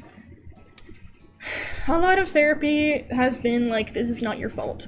You're allowed to learn about it. Waiting for the part about Pavlov now and the poor little baby who got traumatized. Oh, are we talking about like the, like little Albert? The one where it's like, he got scared by like a doll or something like that, or like a white doll, and then like anything that was white he was fucking terrified of. We talked about Pavlov about 30 minutes ago, where I was basically talking about like classical versus operant conditioning, where like the bell, like that. I know those are two different things. Oh, yeah. Yeah, absolutely. I think it was Little Albert that you're talking about. I don't think we talk about Little Albert in this course. Pavlov and them dogs, yes. That would be the operant conditioning thing, where Pavlov ended up with getting the dogs to associate a bell with food. Again, you can see that from the result of the drooling, because they like assume that the food thing. That thing just happened to me, but not something that is part of me. Yeah. Hilariously enough, I saw this Tumblr post actually, where it was talking about like somebody that was experiencing something sad, and somebody else came up to them and said, this will find its place in your life. Which is much better than the idea of like everything happens for a reason. Like, this will find its place in your life story. And I've kind of ended up applying that to a lot of different things in my life, where it's like, this thing sucks, but it will become a part of your story, and that's okay. It's not something that's part of you or that breaks you, it's just a part of the backstory that you have. That's fine. So, Aaron Beck is also a common name. He made a cognitive therapy really similar to Albert Ellis with the rational emotive therapy, and he was trying to target irrational beliefs and challenging them, which is what you see very common. Little Albert got terrified of a rat, and then he got scared of everything white, and then finally everything was hairy or fluffy. Yeah! Traumatizing the child! That's unfortunate. Excuse me. So behavioral therapies like deal with behavior overall else. Going back to classical conditioning, it's behavior with a stimulus, which with the goal of like getting rid of a behavior often. Exposure therapy is very common for phobias and OCD. You're trying to desensitize yourself to like the fear. If you like have like severe arachnophobia, then like you get around like spiders until you stop having like the crazed fear. Also very common in anxiety disorders.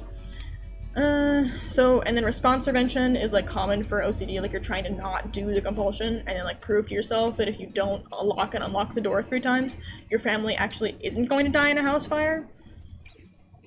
Flooding, I don't know how valid this is or how good this is, but apparently it's like going straight for the fear at the top of the hierarchy, or the fuck it approach for what I've been calling it. Like instead of going for like, oh, I'm nervous about like, I don't know, like something like asinine, I don't know. Like I'm nervous about like tripping and falling, and then you go, instead of just going like, oh, fuck it, I'm scared of heights. That's just about the big lock the door 3 times. Want to think. Nom nom nom, boba. And then aversion therapy is like classical conditioning designed to make you dislike something. Again, I'm not real sure on the validity of this one. I think that it could work. I think that it could also be kind of traumatizing if you do it wrong. Where it's like, I think it's very commonly done with treatment of alcoholism and addiction, where like you learn to associate alcohol with like bad shit, so you stop drinking.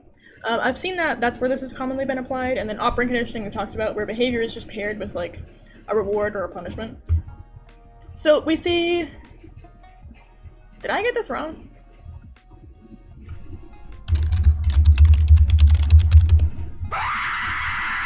Thank you. That scared the fuck out of me. Thanks! The way that I just kind of went like, like I just went like solid, just straight. Thank you for the bits though. I appreciate that greatly. Scare the tar out of me for $5. For $5, you can make me shit myself. Skulls for the choppa choppa. Yeah, for the low price of $5, you can make me shit my pants. And there's also an uwu redeem in the bit section where you can make me like just go like uwu for like I don't know how much it is, but it's cheaper. Yay, my sound! Yes. Fingal gets to be included and I'm happy about that. So behavior modification is often used for those that are very difficult to teach, which you see also very common. Thank you! You eat a bunch of apples at the teacher. He uses like operant conditioning, the reward. He went solid and straight right away. Damn, I hate when I go solid.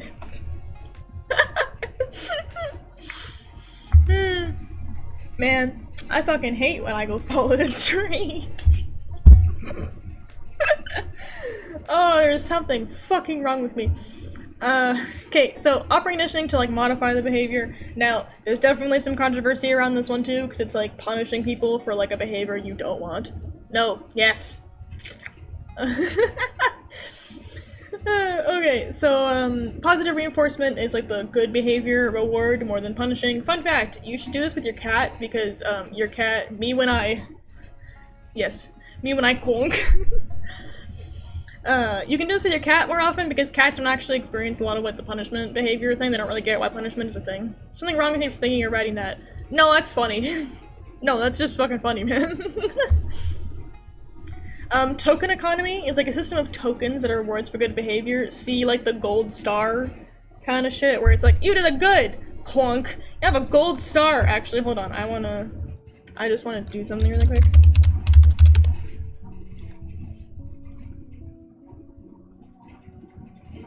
I just have a gold star PNG. I don't want an AV1 file, I just want a fucking PNG, bro.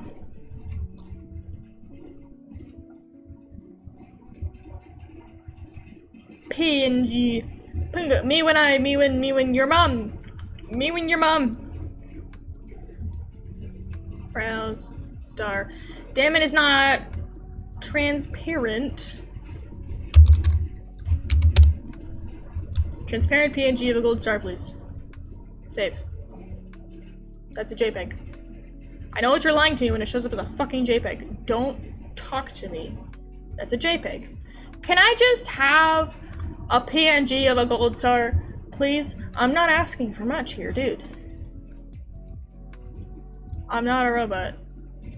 Like... Watch as I get a fucking virus just from trying to download a gold star PNG.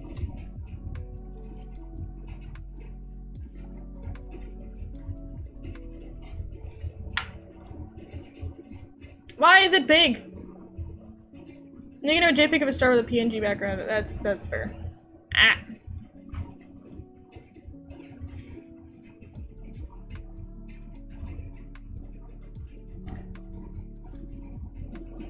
There. This is token economy. You get a gold star. Wonk. Just smack it right on my fucking face. Actually, you know what? Chat gets a gold star. You guys get a gold star because you've been good. Bonk! Yay!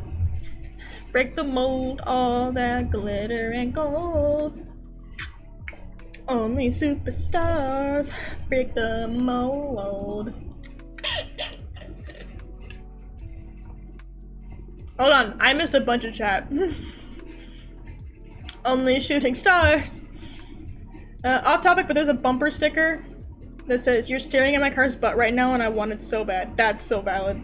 Gotta take so many tablets, tell me feel better. I really hope you feel better soon, man. Being sick is not for the fucking week. Yeah, I hope you feel better, Volcano. Drink lots of water. Flush your system. And rest. Take a nap. Like, rest. It's good for you. Your body needs it. Liquid. Drink water. And nap. Wheeze. Such a cute emote set. God. Okay. Where was I? Upper conditioning, behavior modification. Tokens! Yeah, tokens. Chat gets a gold star because chat's been good. So, social skills. Be a better volcano, get that magma out of your tubes. Ugh. Me with my Gerdex up. So, social skills training is used for those autism to kind of like teach them social skills. Not sure how much validity that's got, but that's all I know about it, and that's all I had to know about it for my class. That's all I've been doing. I never sleep like this. Yeah, continue doing it. You will feel better at some point, I promise. Just water. And also remember to eat. One time when I was sick, I slept for 24 hours straight and then didn't eat the entire time, and then I woke up and I had a red out and I could not see. It was like bright out, and I was having like a red out, which is where I believe your blood pressure and everything is so fucking low that your eyes just kind of go, fuck you. Liquid. Hydrate. Hydrate, redeem. Here, Volcano, I will literally... This is for you. What an lovely day. Yeah, Gatorade too. Alas, I am dehydration, so I must consume Drink. Consume drink. How many? Huh. Not that I don't appreciate it, but I always find it funny when I do dumb shit like this is when I get like a decent amount of viewers. Okay, so CBT, many people have done this cognitive behavioral therapy where you're trying to combine the challenging and negative beliefs with like the behavior or conditioning homework. CBT does not work for some people, it works for some people. CBT generally tends to not work for those with cluster B disorders, which is usually where DBT comes in. Excuse me. Mindfulness is like meditation, includes the acceptance and commitment therapy where like you go, this is fine, and like get used to your own feelings and like feel your feelings and stuff like that. ACT is what I'm currently doing. It's hard. Dialectical behavioral therapy, DBT is what I was talking about. It's like targeted CBT and it's designed for bipolar disorder. CBT, yes, it is cognitive behavioral therapy, not anything else. There are other words that CBT is used for. I'm not talking about that. I'm talking about cognitive behavioral therapy. So cultural congruence is like the idea that like the alignment and harmony between like a person's cultural background and the values, beliefs, and practices of a particular environment. ASO, so much volcano. ASO, so much volcano. Come on, no volcano, no volcano. ASO, too much volcano. Nowhere, nowhere. Oh my god. I don't know what this is from. So it's like this congruence idea where it's like, does your cultural background match like the values, beliefs, and practices of a particular environment? So if your cultural background is like of one thing and then the like environment you live in is completely other like belief setup, you might end up with some like disagreement and congruence because of what you were raised to believe and what your values are and the values of everything around you. And then cultural competence is like whether or not your health provider is competent. Song made by Chris Broad or A Broad in Japan. Fancy. So it's like, is your mental health care provider able to consider how your culture, your race, and your ethnicity may influence your mental health, and then like the best way to treat them? And gender competence is the same, but like with gender, whether or not your mental health practitioner can look at your gender or your sex, and then go, okay, there's going to be differences between like gender and sex. Like, again, like I was talking about, men with ADHD and women with ADHD, completely different breed. There's also, okay, how many? This is the last page, let's go. So, evidence-based practice. It is the integration of the best available research with clinical expertise in the context of patient characteristics, culture, and preferences. So the goal is that you look at the current evidence that you have. Oh, Daddy, it seems as if I'm an auditor. Oh, my. I hate it. Walkie. Mods ban Walkie. I don't have any mods. I'm the only mod. So you want to have like the best available research at your fingertips right now. Wahaha, revenge. I'm planning on getting like a TTS pet set up, so soon. Mods? Yeah, I don't have any, it's just me. Like you want to look at the characteristics of the patients, the culture of the patients, and then like the actual preference of the patients, and then working around that, and then including the best information that you have at the time to give them the best possible treatment that you have based on the evidence that you have. And Hans Isaac was like, he argued that psychotherapy is ineffective, even though there's like a whole pile of evidence that says otherwise. And something known as, there's also something fun known as spontaneous remission. It's where a symptom is like spontaneously reduced, disappear, without any therapeutic intervention. Argue whether or not this is a thing, argue whether or not this is a good thing or a bad thing. I'm not gonna get into it. All I know is that it's got a definition. So there's also, when you're looking at trying to study stuff like this, you want to deal with randomized clinical trials. So the participants are divided into separate groups that compare different treatments or other interventions, but they're randomly split up.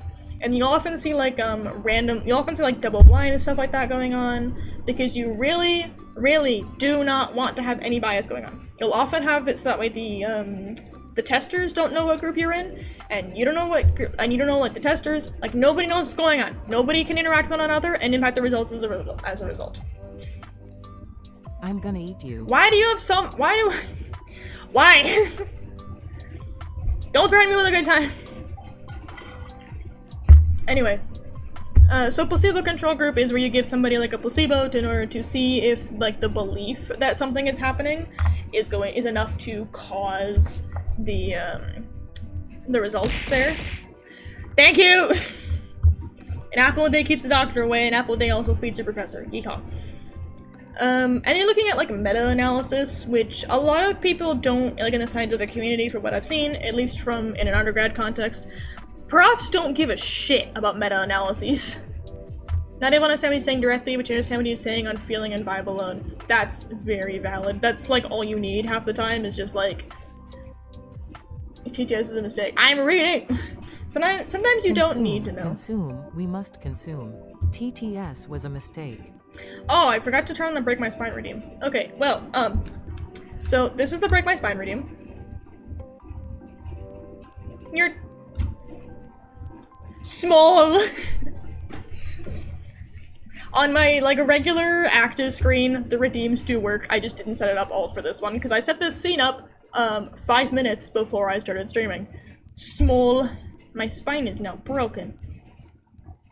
No, I'll set it there. Okay. Small. I am squished. Squished. Okay, so looking at like effect size is also something you see a lot in scientific papers, where it's like how strong and then how wide an effect has.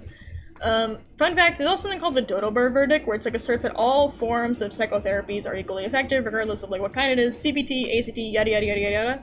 Doesn't matter, it's effective somehow. There's also something that you see both in psychology and in so many other parts of science, where it's the dose-response effect. And it's the idea that the relationship between the dose and the response that like is elicited. So the actual dose, like if the higher the dose is, then you say the higher response. Generally speaking, if it's a positive dose-response relationship. So there's very common factors in whether or not like a psychotherapy is effective. So it's like you're facing your therapist. Is there a plausible explanation for your problems? Like a very protective setting. Like, are you okay in the space where you can talk about this? Is there an opportunity to practice new behaviors? Are you like increasing your optimism? And do you believe that you can do this? Like, do you have like belief in your ability to do something, like self-efficacy? And then you also see like an eclectic approach to a lot of therapies where you do like multiple approaches at once. And then there's a term called attrition, where the action or process of gradually reducing the strength or effectiveness of someone or something through like sustained attack or pressure. So you're like trying to reduce the ability of something to do something. Also, wow, if I turn my head like this, I look so fucked up. Fools. Also, look at my little very, very beep boop. Psychopharmacology, so there's psycho, meaning psychology, and pharmacology, which is like medication. So it's a study of the use of medications in treating mental disorders. Wow, concept. Anti-anxiety drugs, most of them act on GABA specifically to slow the brain down and relax. Benzodiazepines are a very common one that you will see, even though they don't, I believe, act on that. Common examples being Valium and Xanax. Bonk. Thank you for the bonk. They're very addictive, benzodiazepines, and they're often used for short-term intervention. Like, you're having a panic attack, you, like, take a Xanax, and it, like, immediately calms you down. Most people aren't a big fan of these because of the addictiveness of them. And despite the fact that my doctor seems really keen on giving me these, I keep saying no.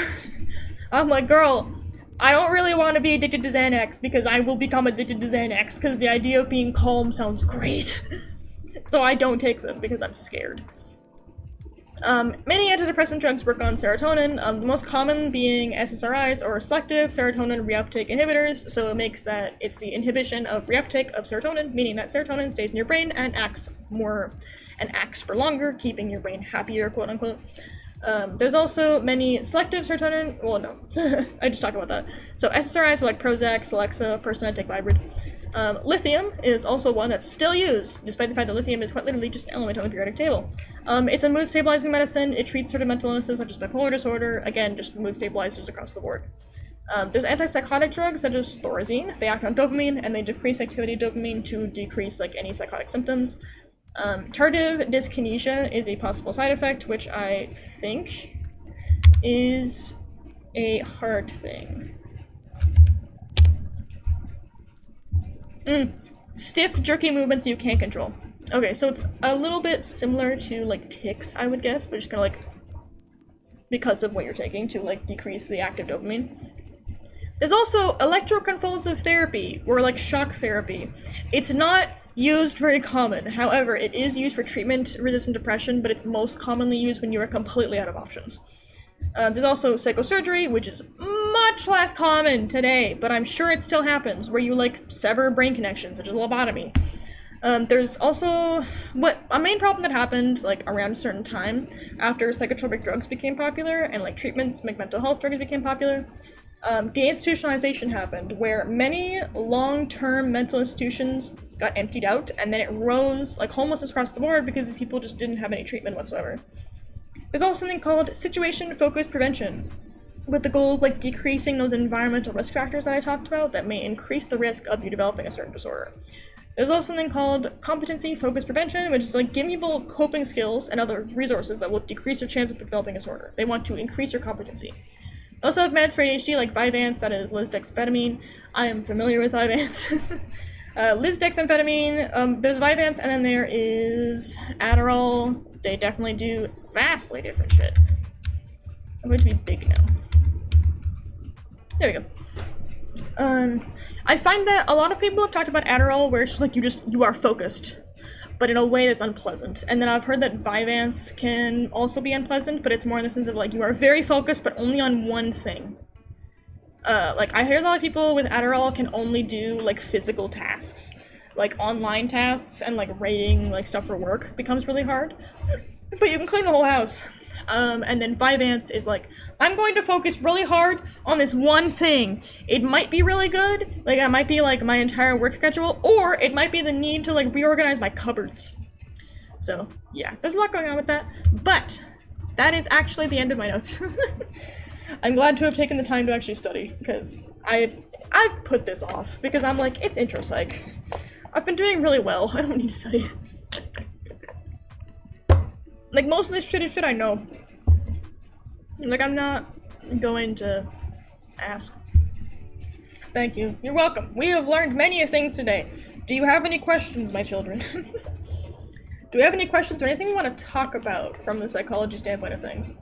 Vyvanse let me be able to do more things. I can focus on more things. That's because I have ASD with ADHD in combination. That is fair. My boyfriend takes Vyvanse. He's had a great time with Vyvanse. He needs his Vyvanse to function.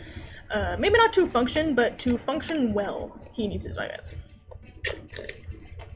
Psychology is very interesting, I find, especially because psychology is one of those things that, for the longest time didn't actually have any scientific basis, so a lot of stuff from, like, old psychology days is just fucking weird. Like, ye olden psychology is just like, what in fresh hell is going on? Like, Freud, what the fuck was that guy doing? A lot of coke, from my understanding, but, like, what was going on in that dude's brain? Maybe Freud should have done his own therapy on himself. I don't know. I don't know what's going on. Ugh. I must crack my spine. And hey, look! Now I got 2 hours of studying it. As you know, ADHD in combination is basically what you say in old terms of a combination of ADHD and ADD. Talking about mothers, honestly. Yeah, ADHD in combination, because there's like, I think 3 different kinds of ADHD. Hold on, let's look up. Yeah, there's ADHD combined, most common type. It's impulsive and hyperactive, and then there is... hold on. It's impulsive and hyperactive, and then there's... hold on. Huh? Hold on, we can talk about moms in a second, I just need to know. Type is impulsive and hyperactive. They also have trouble with paying attention and are easily distracted. So this is the ADD aspect of things. And then there's impulsive hyperactive, where you're just kind of like super impulsive, super hyperactive, but you can still pay attention. And then there's inattentive and distractible alone, where you're just inattentive and distracted, but you don't experience the hyperactivity. This is probably also where ADD comes from, where it's just kind of like the lack of hyperactivity, because there's like attention deficit disorder and attention deficit hyperactivity disorder. However, they have since been blended together into just the 3 types of ADHD. So yes, they are now considered like ADHD combined compared to other stuff like that. Talking about mothers. There is so much shit to talk about when it comes to like parental upbringing and stuff like that. I believe that there was something about family that was going on here.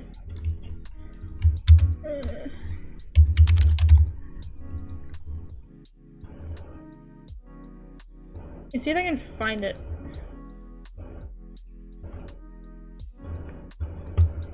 Because there's different kinds of like family emotions and stuff like that where you want to have there was one where it's like you want to have high in certain things and low in other things. Let me see. Harm reduction, trans theoretical.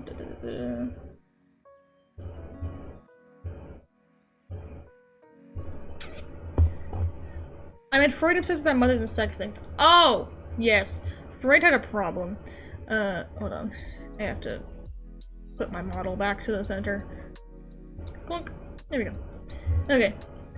Yes. He had a lot of obsessions with stuff like that.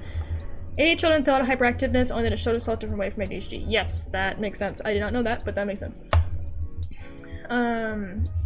Yes, a lot of ADD children still have that hyperactivity, and then again, there's definitely some degree of difference, like sex differences with, like female ADHD to male ADHD. It wasn't just mothers and sex. Freud had this really big thing with, like, sex across the board. Let's go back here. Also, personal favorite name is Karen Horney, which is a really unfortunate name. Okay, yeah, so these are the developmental stages. If you didn't go through a stage normally, then you develop a sexual fixation. Oral stage of the age of like 0 to 2, which is like breastfeeding. Or if you don't go through this properly, you develop like a oral fixation, such as smoking, drinking, whatever. Anal stage from like the age of 2 to 3 was potty training, and this failure has a couple different options where you're like too controlling or too uncontrolled. In my notes I just have, what the fuck, my guy?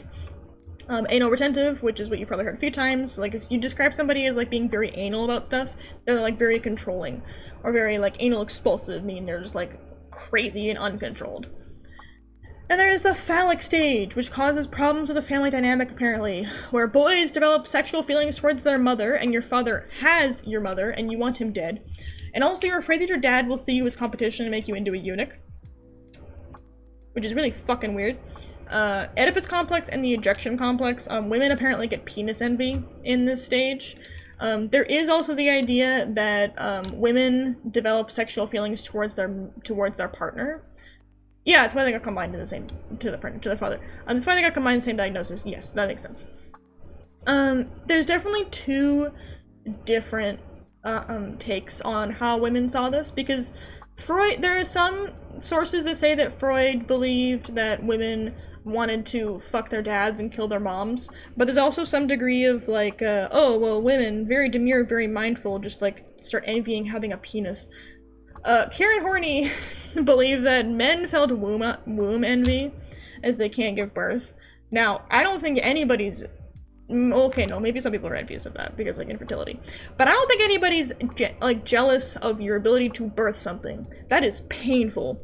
I'm sure that there are some people that wish they could have children, but specifically like giving birth, I don't think anybody goes like, you know what I want to do this Tuesday? Give birth. No. Not unless you're like 40-some weeks in and you're just like, get this the fuck out of me.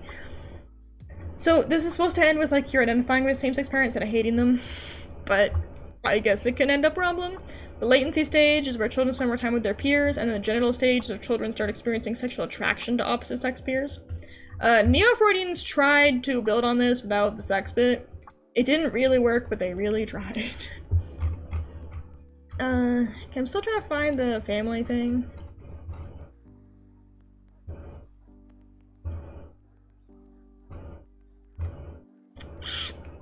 It's hard to find. Where did it go? Families and homes now diverse than they used to be. That's funny. Well, yes. There's debate whether or not this is impact on development because, you know, marriage, not marriage, queer families, straight parents, you know, shit like that. Here we go. Okay, so it's the emotional style and the disciplinary style for parenting. This is what I was talking about. It's what I wanted to find. So there's like 4 main things, because you can either be emotionally warm or emotionally hostile to your kids, and then you can be very restrictive or very permissive to your kids.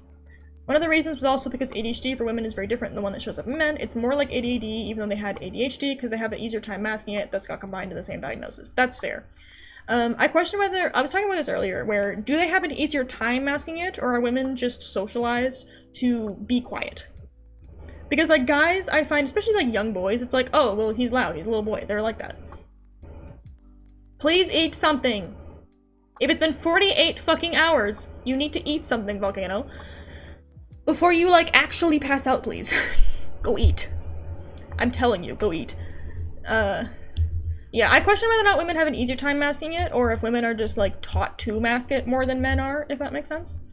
Because I find that, like, boys aren't told to control themselves in the same way that women are told to, but I don't know. It's definitely just a thought, like, I'm not a doctor. So, for parenting, there's, like, an authoritative parenting style, which is generally associated with very good outcomes, where you have, like, you're warm towards your children, but you're still very restrictive. There are clear rules, but there is still reasoning behind it. There is authoritarian, which is, authoritarian. It's very hostile and very restrictive, so there's very clear rules, but you're also mean as shit. There's indulgent, which is like warm and permissive, which is kind of like gentle parenting gone wrong. And then there's neglectful, which is like hostile and permissive, which I wrote as deadbeat flavor, where you're mean to your kids, but you let them do whatever the fuck you want. Which, yeah, that's kind of shitty, but again, what can you do about other people's parenting choices? But yeah, that's my psychology. Oh, fucking back hurts. But yeah, so I'm not nervous for this exam. I was more nervous for the one I wrote at 8:30 this morning, and I've done it, and I don't fucking care anymore. I just want to be done. Tax time! How much? Secret. Why? Just guess. $600? Jail. Wait, hold on.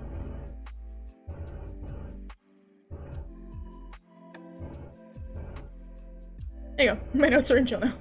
Men socialize in a way that is direct, while women talk about the things they talk around the thing they want to talk about until they talk about the thing they were going to talk about. I believe that is social. Like, socialized. I don't believe that is a sex thing. I don't believe that is a gender thing. I believe solely that is a socialized thing. Especially because, me as a person, I don't do that shit. I fucking hate beating around the bush. I have got no patience for that. If I want to talk to you about something, I'm gonna talk to you about something. I'm tired, bro. But I find that, generally speaking, women are socialized to, like, not do that. Women are socialized to be like, oh, like talk very gently and like ease into things and like which I think is bullshit. I don't mean that as like a standpoint of like, oh, women. I mean that from the standpoint of like I don't know, just that people are just strange. I don't like it. I think it's goofy. I'm gonna put myself in jail. That's fun. Yeah, it can definitely make for an easier time to mask it, but I think what I'm getting at from like masking women like that, let's just put everything in jail.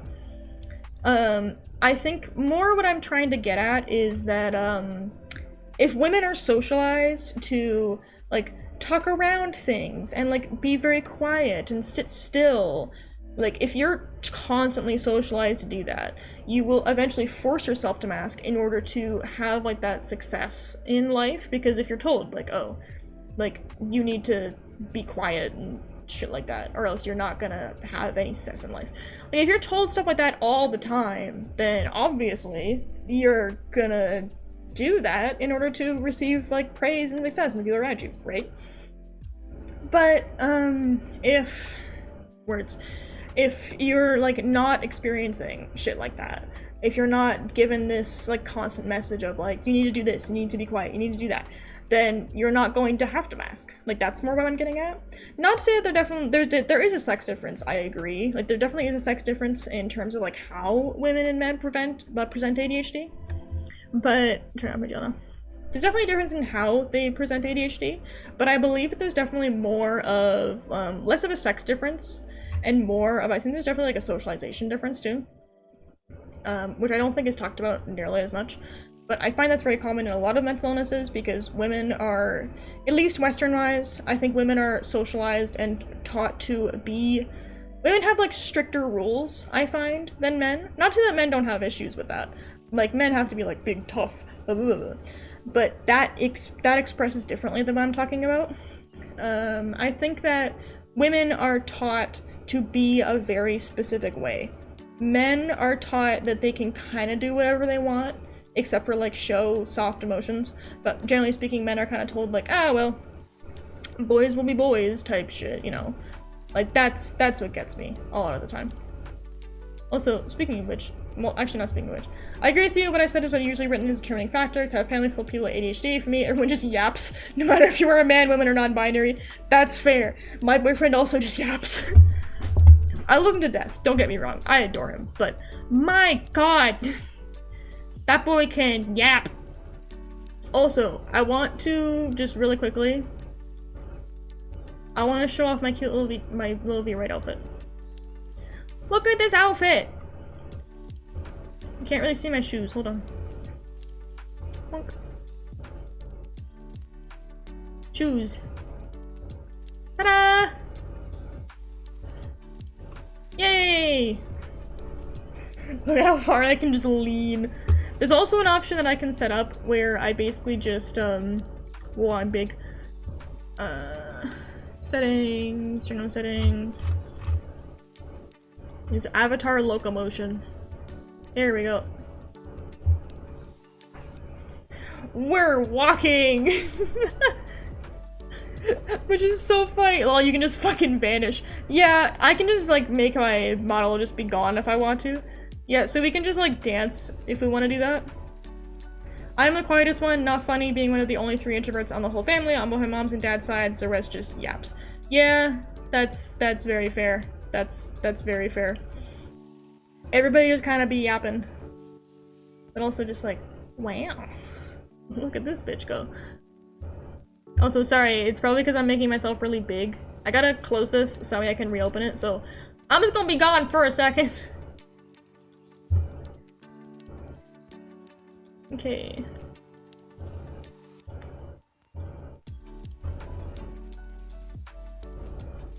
Start.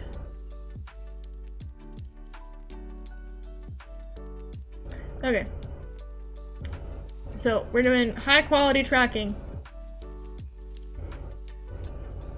Shit. Gotta get rid of that. Whoop. I go to a party, I need to be prepared to be tired afterwards. That, yeah, same. I'm also just prepared to be fucking exhausted. I know it says it's got wink support, but I don't see any wink support. Whatever.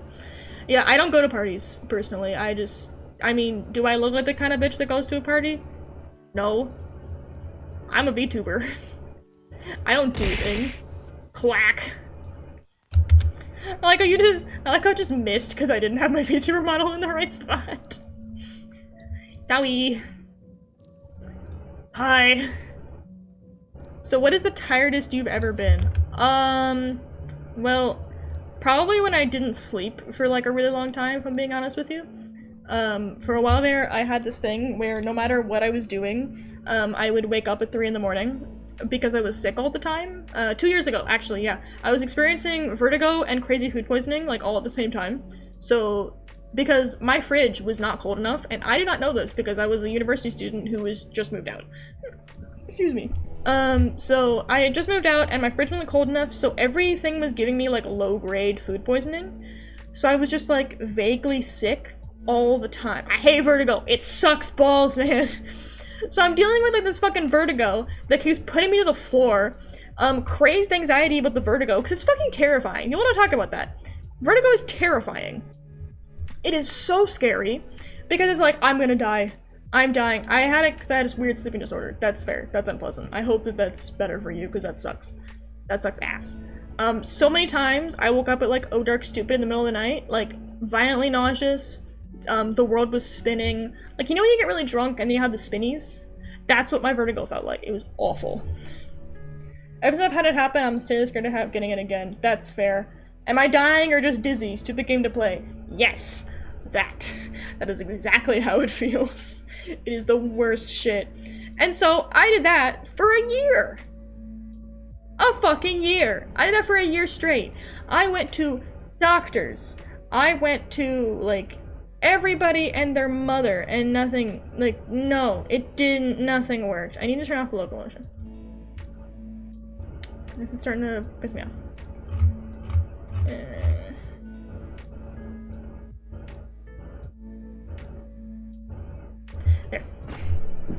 Pre-syncope also sucks. I do not know what that is. Backflip time. I get those spinnies as soon as I stand up too fast. I get that too, but that's because I have an iron deficiency. I mean, I can just do a flip. Do a flip! The feeling you get before fainting. Oh, yes! That sucks. Personally, I did something called vasovagal episodes, according to my doctor, which is basically where it's just kind of like, you know when you're just, like, minding your own business and all of a sudden it feels like all the blood in your body dropped to your feet? Like that, like, whoosh, and then you have to, like, drop your head between your knees, or else you feel like you're gonna pass out, like you're sweating, like everything's bad. That is called a vasovagal episode, apparently, when you don't, like, pass out. Because, what happens is that your blood vessels dilate. I did 3 backflips! Dee did 3 backflips. Baki just did 3 backflips. Did anybody see that? Talking about rare genetic disorders, I was wondering if you'd talk about BBS Bartle-Beetle syndrome. A family member has it, and it's extremely rare. What is... Are you fucking with me right now? Because it doesn't sound real. Is it Bardet-Biedl syndrome? Vision loss. As the light-sensing tissue is the back of the eye gradually deteriorates. Does that sound right? No, not at all. Okay, sorry. Bartle-Biedl syndrome just sounded a little bit fake. I get those because I'm really well trained, have a resting pulse on 45 BPM. I have a resting heart rate of like 70-something, 80-something, because I am on Wellbutrin. It's bad. Sounds yes. Okay, so we're gonna look at National Institutes of Health. We're gonna do that. Okay, let's pop open my browser. Okay, we're looking at a paper because this is just like probably the best source I can get. So, BBS, a multisystem non-motile ciliopathy primarily characterized by retinal cone rod dystrophy, obesity, and related complications. Okay, so the non-motile cilia, so the cilia, the non-moving cilia are in your eyes are not, like, are breaking down. And the retinal rod cone dystrophy, so the rods and the cones in the back of your eye are being broken down. There's obesity and related complications, such as post-axial polydactyly, so that's going to be multiple fingers. Cognitive impairment, hypogonadotropic hypogonadism, so your Hypo is lower, so your gonads aren't developing properly, I suppose, and or genitory malfunctions, your genitals ain't right. Renal malformations, your kidneys aren't functioning, or renal parenchymal disease, I do not know what that is. You can also have other eye abnormalities, such as strabismus, which is the one eye turning inwards, or like a cross eye is what very commonly known as. Astigmatism, which is where the outside of your eye is not quite spherical. And cataracts, which is where the lens actually clouds over. You do not want extra fingers. Polydactyly is a little bit unpleasant. Who's giving out extra fingers? God! God's giving them out. Subtle craniofacial dysmorphisms, so the actual, like, your face is a little bit deformed. There's hearing loss, anosmia. I think anosmia means you can't smell. Let me check.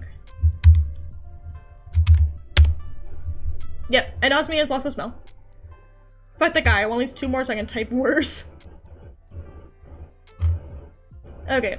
Oral dental abnormalities, so crowding, hypodontia, so crowding, too many teeth that are like crowding together, hypodontia, not many teeth, and high arched palate, so the palate in your top of your mouth is like too arched too high. GI and liver disease, brachydactyly or syndactyly. I do not know what that is. Oh, fingers and toes are shorter. Okay, and then what's syndactyly? I know that it says something to do with your disorders. Oh, short fingers and webbed fingers. Oh. Why? Why does this happen? Musculoskeletal abnormalities, dermatologic abnormalities, so skin issues, neurodevelopmental abnormalities for mild hypertonia. What does that mean? My thing then, got disease recently, it's muscular rheumatism, so my body's immune system attacks my muscles. I have not heard of that, but I know what rheumatism is. Too much muscle in the arms or legs, they're stiff and difficult to move. Oh. What is the life expectancy of this? I mean, if there's somebody in your family who has it, I suppose that they're still around. Yeah. I will look at that in a minute, because I need to know what's going on with this. So, poor coordination, developmental delays, seizures, speech abnormalities, and behavior psychometric abnormalities. Why? Why? Okay, that's nice. Like, I don't need to know about what's going on. I want to know why. Causes! Okay, so the genes. Oh, so it's different, like, gene, so it's a genetic disorder, okay. Without polydactyly, so this is really, really uncommon. What's the most common one? I saw 20 something. Okay, so most common cause is a issue with BBS1. Relatively less syndromes with penetrance of renal abnormalities and polydactyly, so there's issues with kidneys very commonly. They're young, so I'm not sure her life expectancy isn't long. It doesn't sound long based off of these symptoms. I'm sorry to say that, but it doesn't sound long, but I'm not a doctor, I don't know. Founder variant in the Newfoundland population. Ah! Oh, fucking Newfies! Okay. Generally genetic testing. BBS must be suspected in a fetus infant with structural kidney disease. Oh, so you can see it in an infant. In a fetus. Can you check it in an infant? Can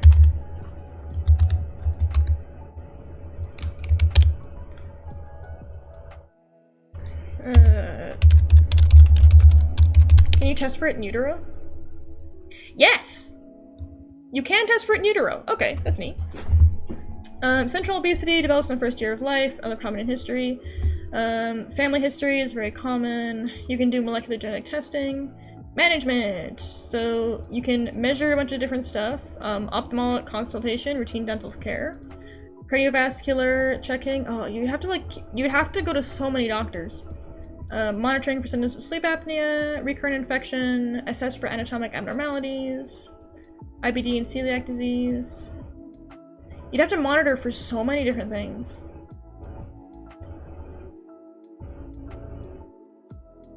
How long do people tend to live?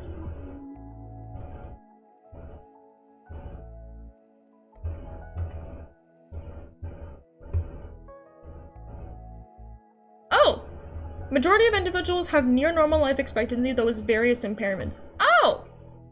That's kind of surprising. But I suppose that if everything was relatively managed, then that makes sense.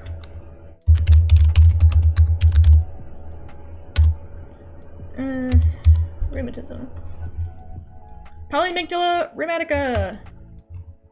That sounds close enough. Inflammatory disorder that causes muscle pain and stiffness, especially in the shoulders and hips. Older than 65, barely affects people under 15. Huh. This doesn't sound like the right thing. No, it's apparently the same thing. Aches and pains, mild fever. Causes genetics and environmental disorder. Tend to come in cycles, developing seasonally, possibly an environmental trigger such as a virus, but nothing has been shown to cause it specifically. That is, you can get it when you're young. Yeah, I know you can get it when you're young. That makes, like, you can get most things, but it's more like how common, when is it most prevalent? So women are more likely to develop it, and it's most common among white people or ancestors from Scandinavia or Northern Europe. Can impact multiple daily activities. I want a paper on this.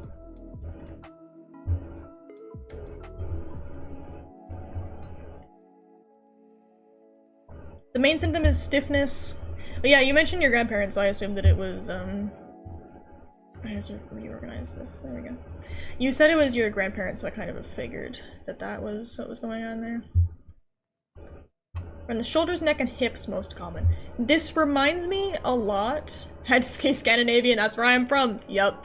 There's unfortunately a lot of common incidences in specific countries with stuff like that. It reminds me a lot of ankylosing spondylitis. Solely in symptoms. The actual like method is very different. Ankylosing spondylitis specifically is where you're fusing. Like the sections of your spine start fusing. The only reason I know this is because of Zach from the Try Guys. But it's basically where I think it's also immune. Ankylosing spondylitis. Yeah, it's inflammatory disease. Over time, causes some of the spine called vertebrae to fuse. Not entirely sure what it is yet, but I love learning more about it. Yeah, it's nice to learn more about what's going on with that, but good to know your family member has like a relatively normal life expectancy, so definitely with some impairment, but if they have the supports they need, they should probably be able to live just as normal as everybody else. Okay, so type of arthritis that causes inflammation, cause stiffness, and in severe aspects it can become that hypermobile in my back. There's definitely going to be some variance by individuals, but there's a main symptom being stiffness, but it definitely doesn't have to do like back. It can be in shoulders, neck, and hips, but it depends on where you're most stiff. But that being said, if you've been diagnosed by a doctor, a fucking Google search is not going to undiagnose you. It can be difficult because they're very similar to rheumatoid arthritis. Will have to be pulled out. I feel extreme pain during the winter. That is very common when there's arthritis. You likely also experience pain either when it's raining or before it's about to rain. At least I guess. Which, if you do experience that, congratulations! You now know, you are now, a rain detector. I personally get, barometric headaches when there's a significant barometric shift, so I know when a storm's rolling in because my fucking head hurts. Prednisolone! Yes, prednisolone. Beautiful thing. The more serious condition called temporal arteriitis, a giant cell where arteries in the head and neck become inflamed. Huh. But it's uncommon. It's like 10% of people develop that. Neat! Well, okay, neat from- that's weird to say, I'm sorry. Neat from the standpoint of, like, scientifically neat. I am sorry that this is something you have developed. I don't mean it like, wow! It's neat that you have this. My bedside manner is not the best. I apologize for that. I get fast with the changes. I also get headaches only before it's about to be a thunderstorm. That's fair. I get them most commonly in like the summer, the spring and the summer, when it's about to like rain, when there's like a big pressure shift because of the fact there's a storm rolling in. And like right around my sinuses, you can't see my hands moving. Like around my sinuses, like right, like the sides of my nose, and then behind my eyes, above like my eyebrows, those sinuses specifically, it just fucking aches. It's the worst shit. My entire family also gets them, but much of my family has joint problems, arthritis. My mother and my grandmother both have slipped discs in their back, so we all know when a storm's coming. I've also dislocated my left shoulder. I was like doing like arm circle stretches, where it's like do arm circles by like swinging your arm like in a circle all the way around your body. Like up and down, stuff like that, the way that people always talk to do that. Actually, I'm gonna look up a picture so you guys know what I'm talking about.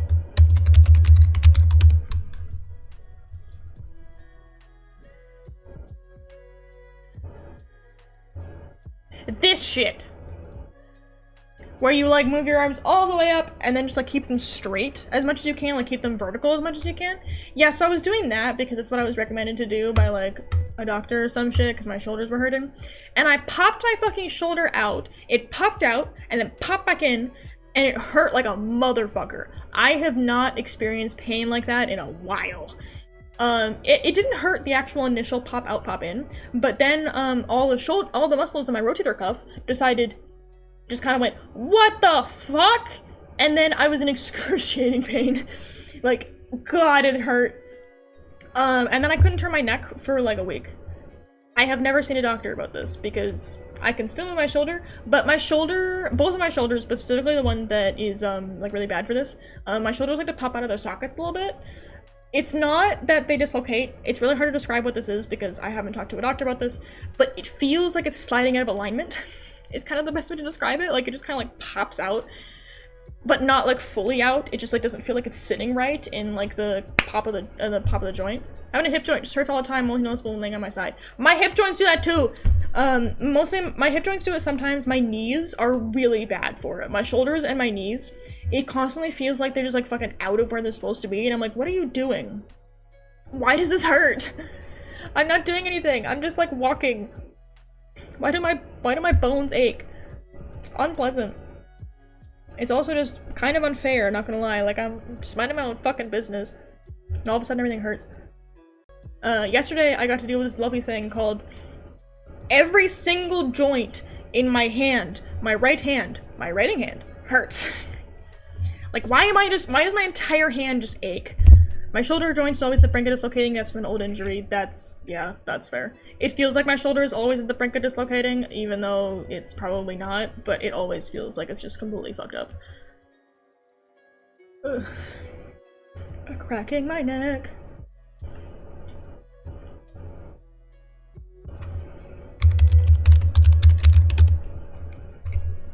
I'm going to Cool Math Games.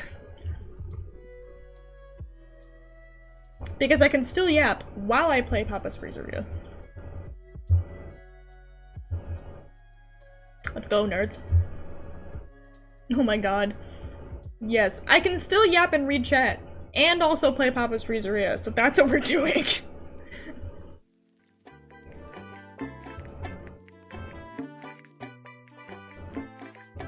Okay, cool.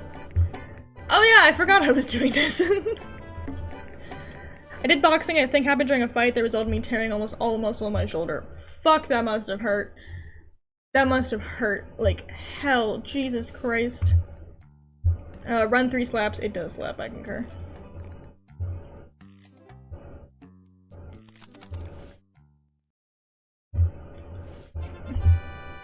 If we have more that we want me to yap about science-wise, we can absolutely do that. I'm just doing this for now. I have a big fucking cherry too, that's fun. I remember playing it during class. Oh god, I remember playing Run 2. Run and Run 2. Specifically Run 2 is better, but I still remember playing both. God. Yeah, I'm glad that I didn't do a whole whack as a kid, if I'm being honest with you, because it means that I didn't have to, like, worry about hurting myself, because I just didn't leave the house.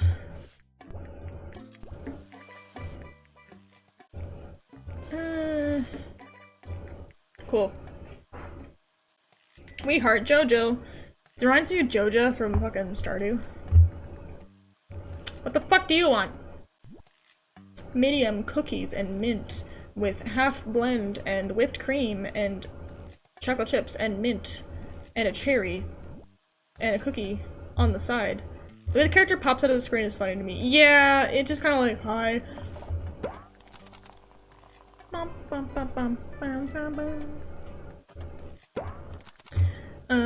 But yeah, there's a lot of stuff that could definitely be going on. One of my least favorites to Not, like, I don't mean this in the way of, like, oh, it makes me uncomfortable, but, like, I feel bad for the people that have this, is, MS.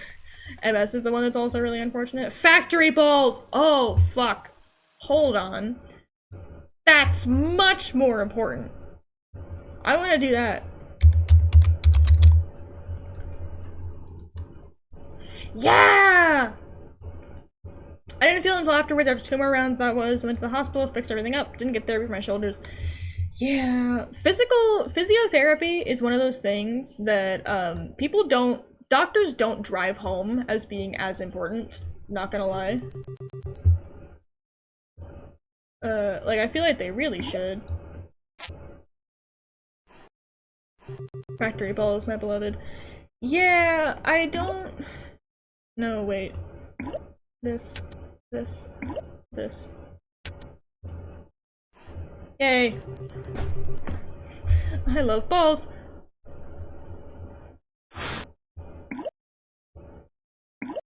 Oh, shit.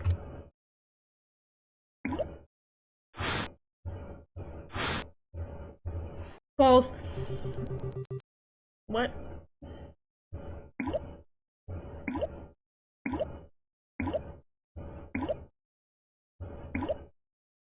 It told me to go to physiotherapy, I just didn't listen to it back then. I was 17. That is unfortunately very valid. I am kind of the exact same. We're just kind of like, you know, what if I just don't wanna? Oh, no. Okay, hold on. I get it.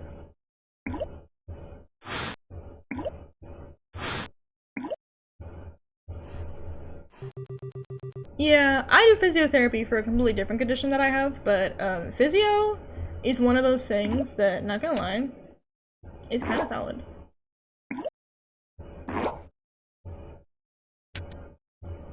Monk. Yeah, to be fair, I love physiotherapy, not gonna lie. What does this do? Huh?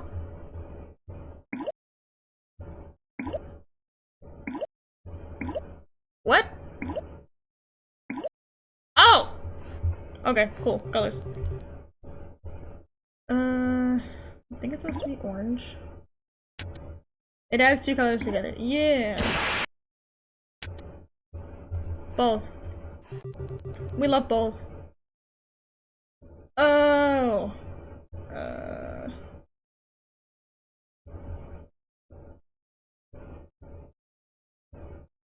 I don't understand.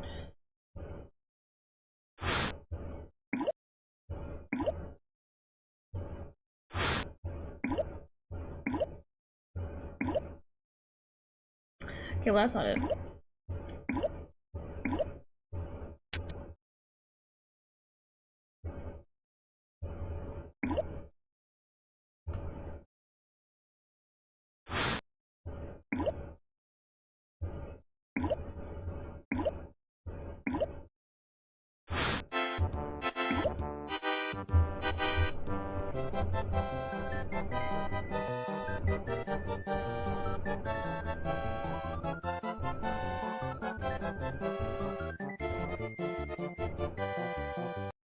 Well, thank you for the pet. I had to retire at the age of 19 because my shoulders couldn't take it. It doesn't help that I punched too fast and hard, that I have ruined my hands, wrists, elbows, and shoulders on multiple occasions. I find that is a very common problem with a lot of stuff like that. How the fuck am I supposed to do this? Just explode it.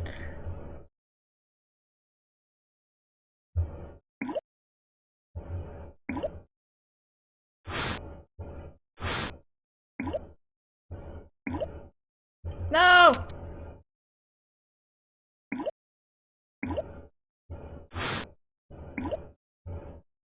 I got it! I am God.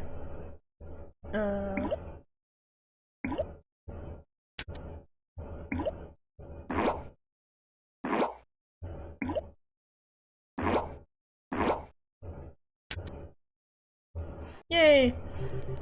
Yeah, I'm very glad that I'm not a runner, because of the fact that I've definitely just completely fucking wrecked my,